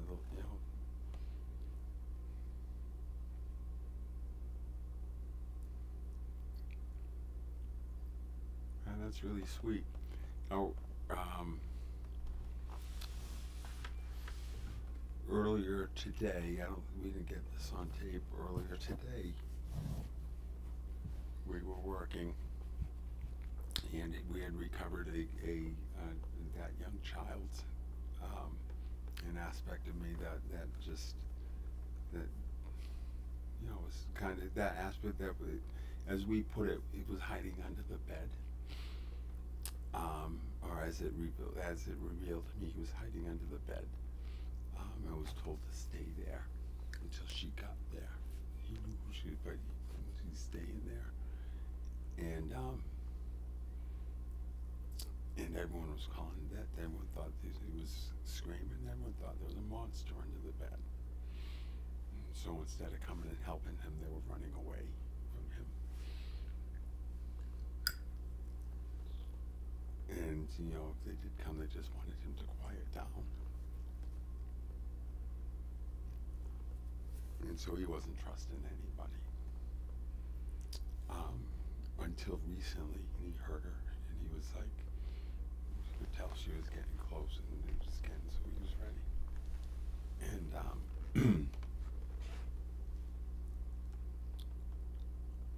yeah, so, we go with that. Before you know it, I'm seeing from under the bed, and there's the dust ruffle that comes down, and you can see a little bit of that dust ruffle's been putting a little bit of light peeking through. Right? And we just go, and before I know it, words are coming out of my mouth. He's reaching for your hand. And she's like, "Is he? No, he's ready. He's good. He knows it's you. He's ready. He's, and it's just like, hey, it's just a beautiful experience, right? Into her arms. Mind you, she's in Florida. I'm here in Fairhaven. We're 1,500 miles away. Okay, that was as intimate as can be. Wow.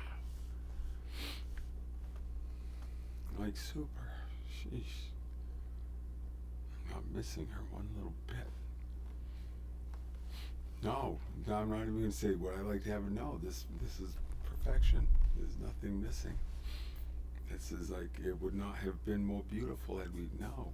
That would be something else, and that would be wow. You could have this too.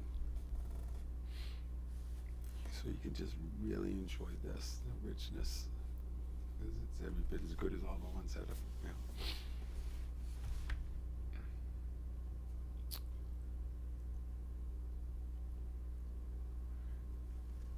And when we were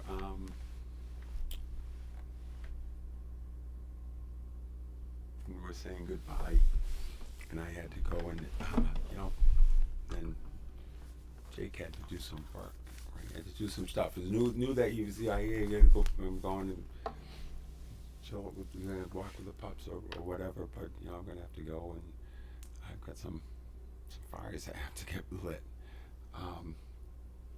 And I said, he's gonna stay there with you and hang out with his friend Little Mercy, right? And so they're so alike. They're so alike because we share stories about our experiences as small children and what we faced and how hard it was to feel isolated. And oh, you invented games in your head too. I invented games in my head. What kind of games? Oh yeah, I had one just like that. What if we did this with it? Okay, now they're playing. Right? So now there's yeah.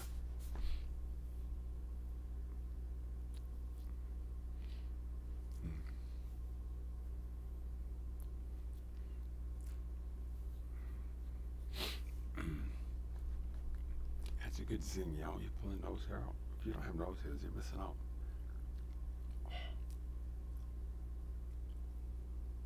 That goes like up to your eyeball. Open the third eye. You see anything else there? Wow, what a I'm stunned. I'm just stunned. Stunned.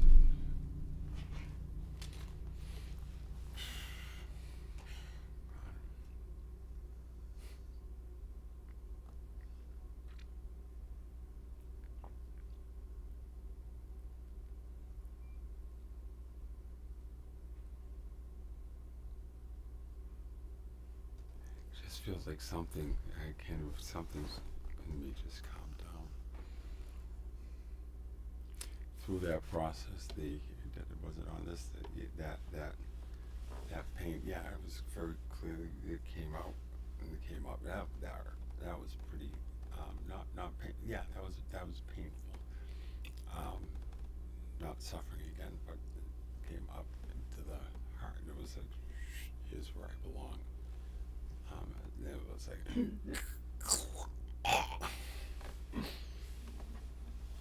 It's very physical. You said, it's pulse of energy.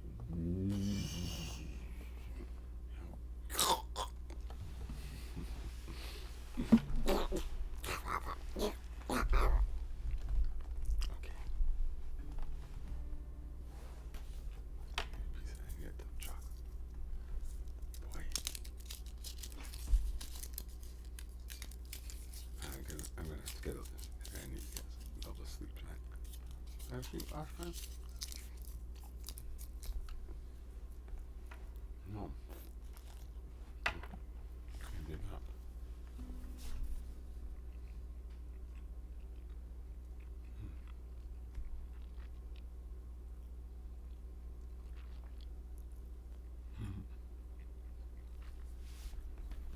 I wonder if anyone watched any of those videos. Hey, Michael.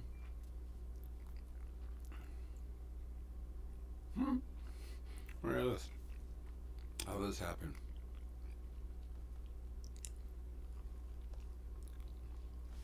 Somehow my phone went to the naughty erotica stories. Oh, it's because I was looking for sexual healing. Huh? That's funny.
All right.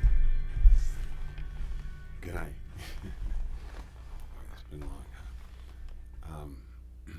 Thank you for witnessing.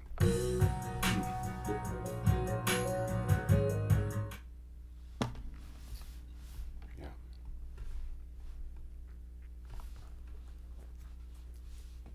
I'm just Jake. Just Jake. See you next time.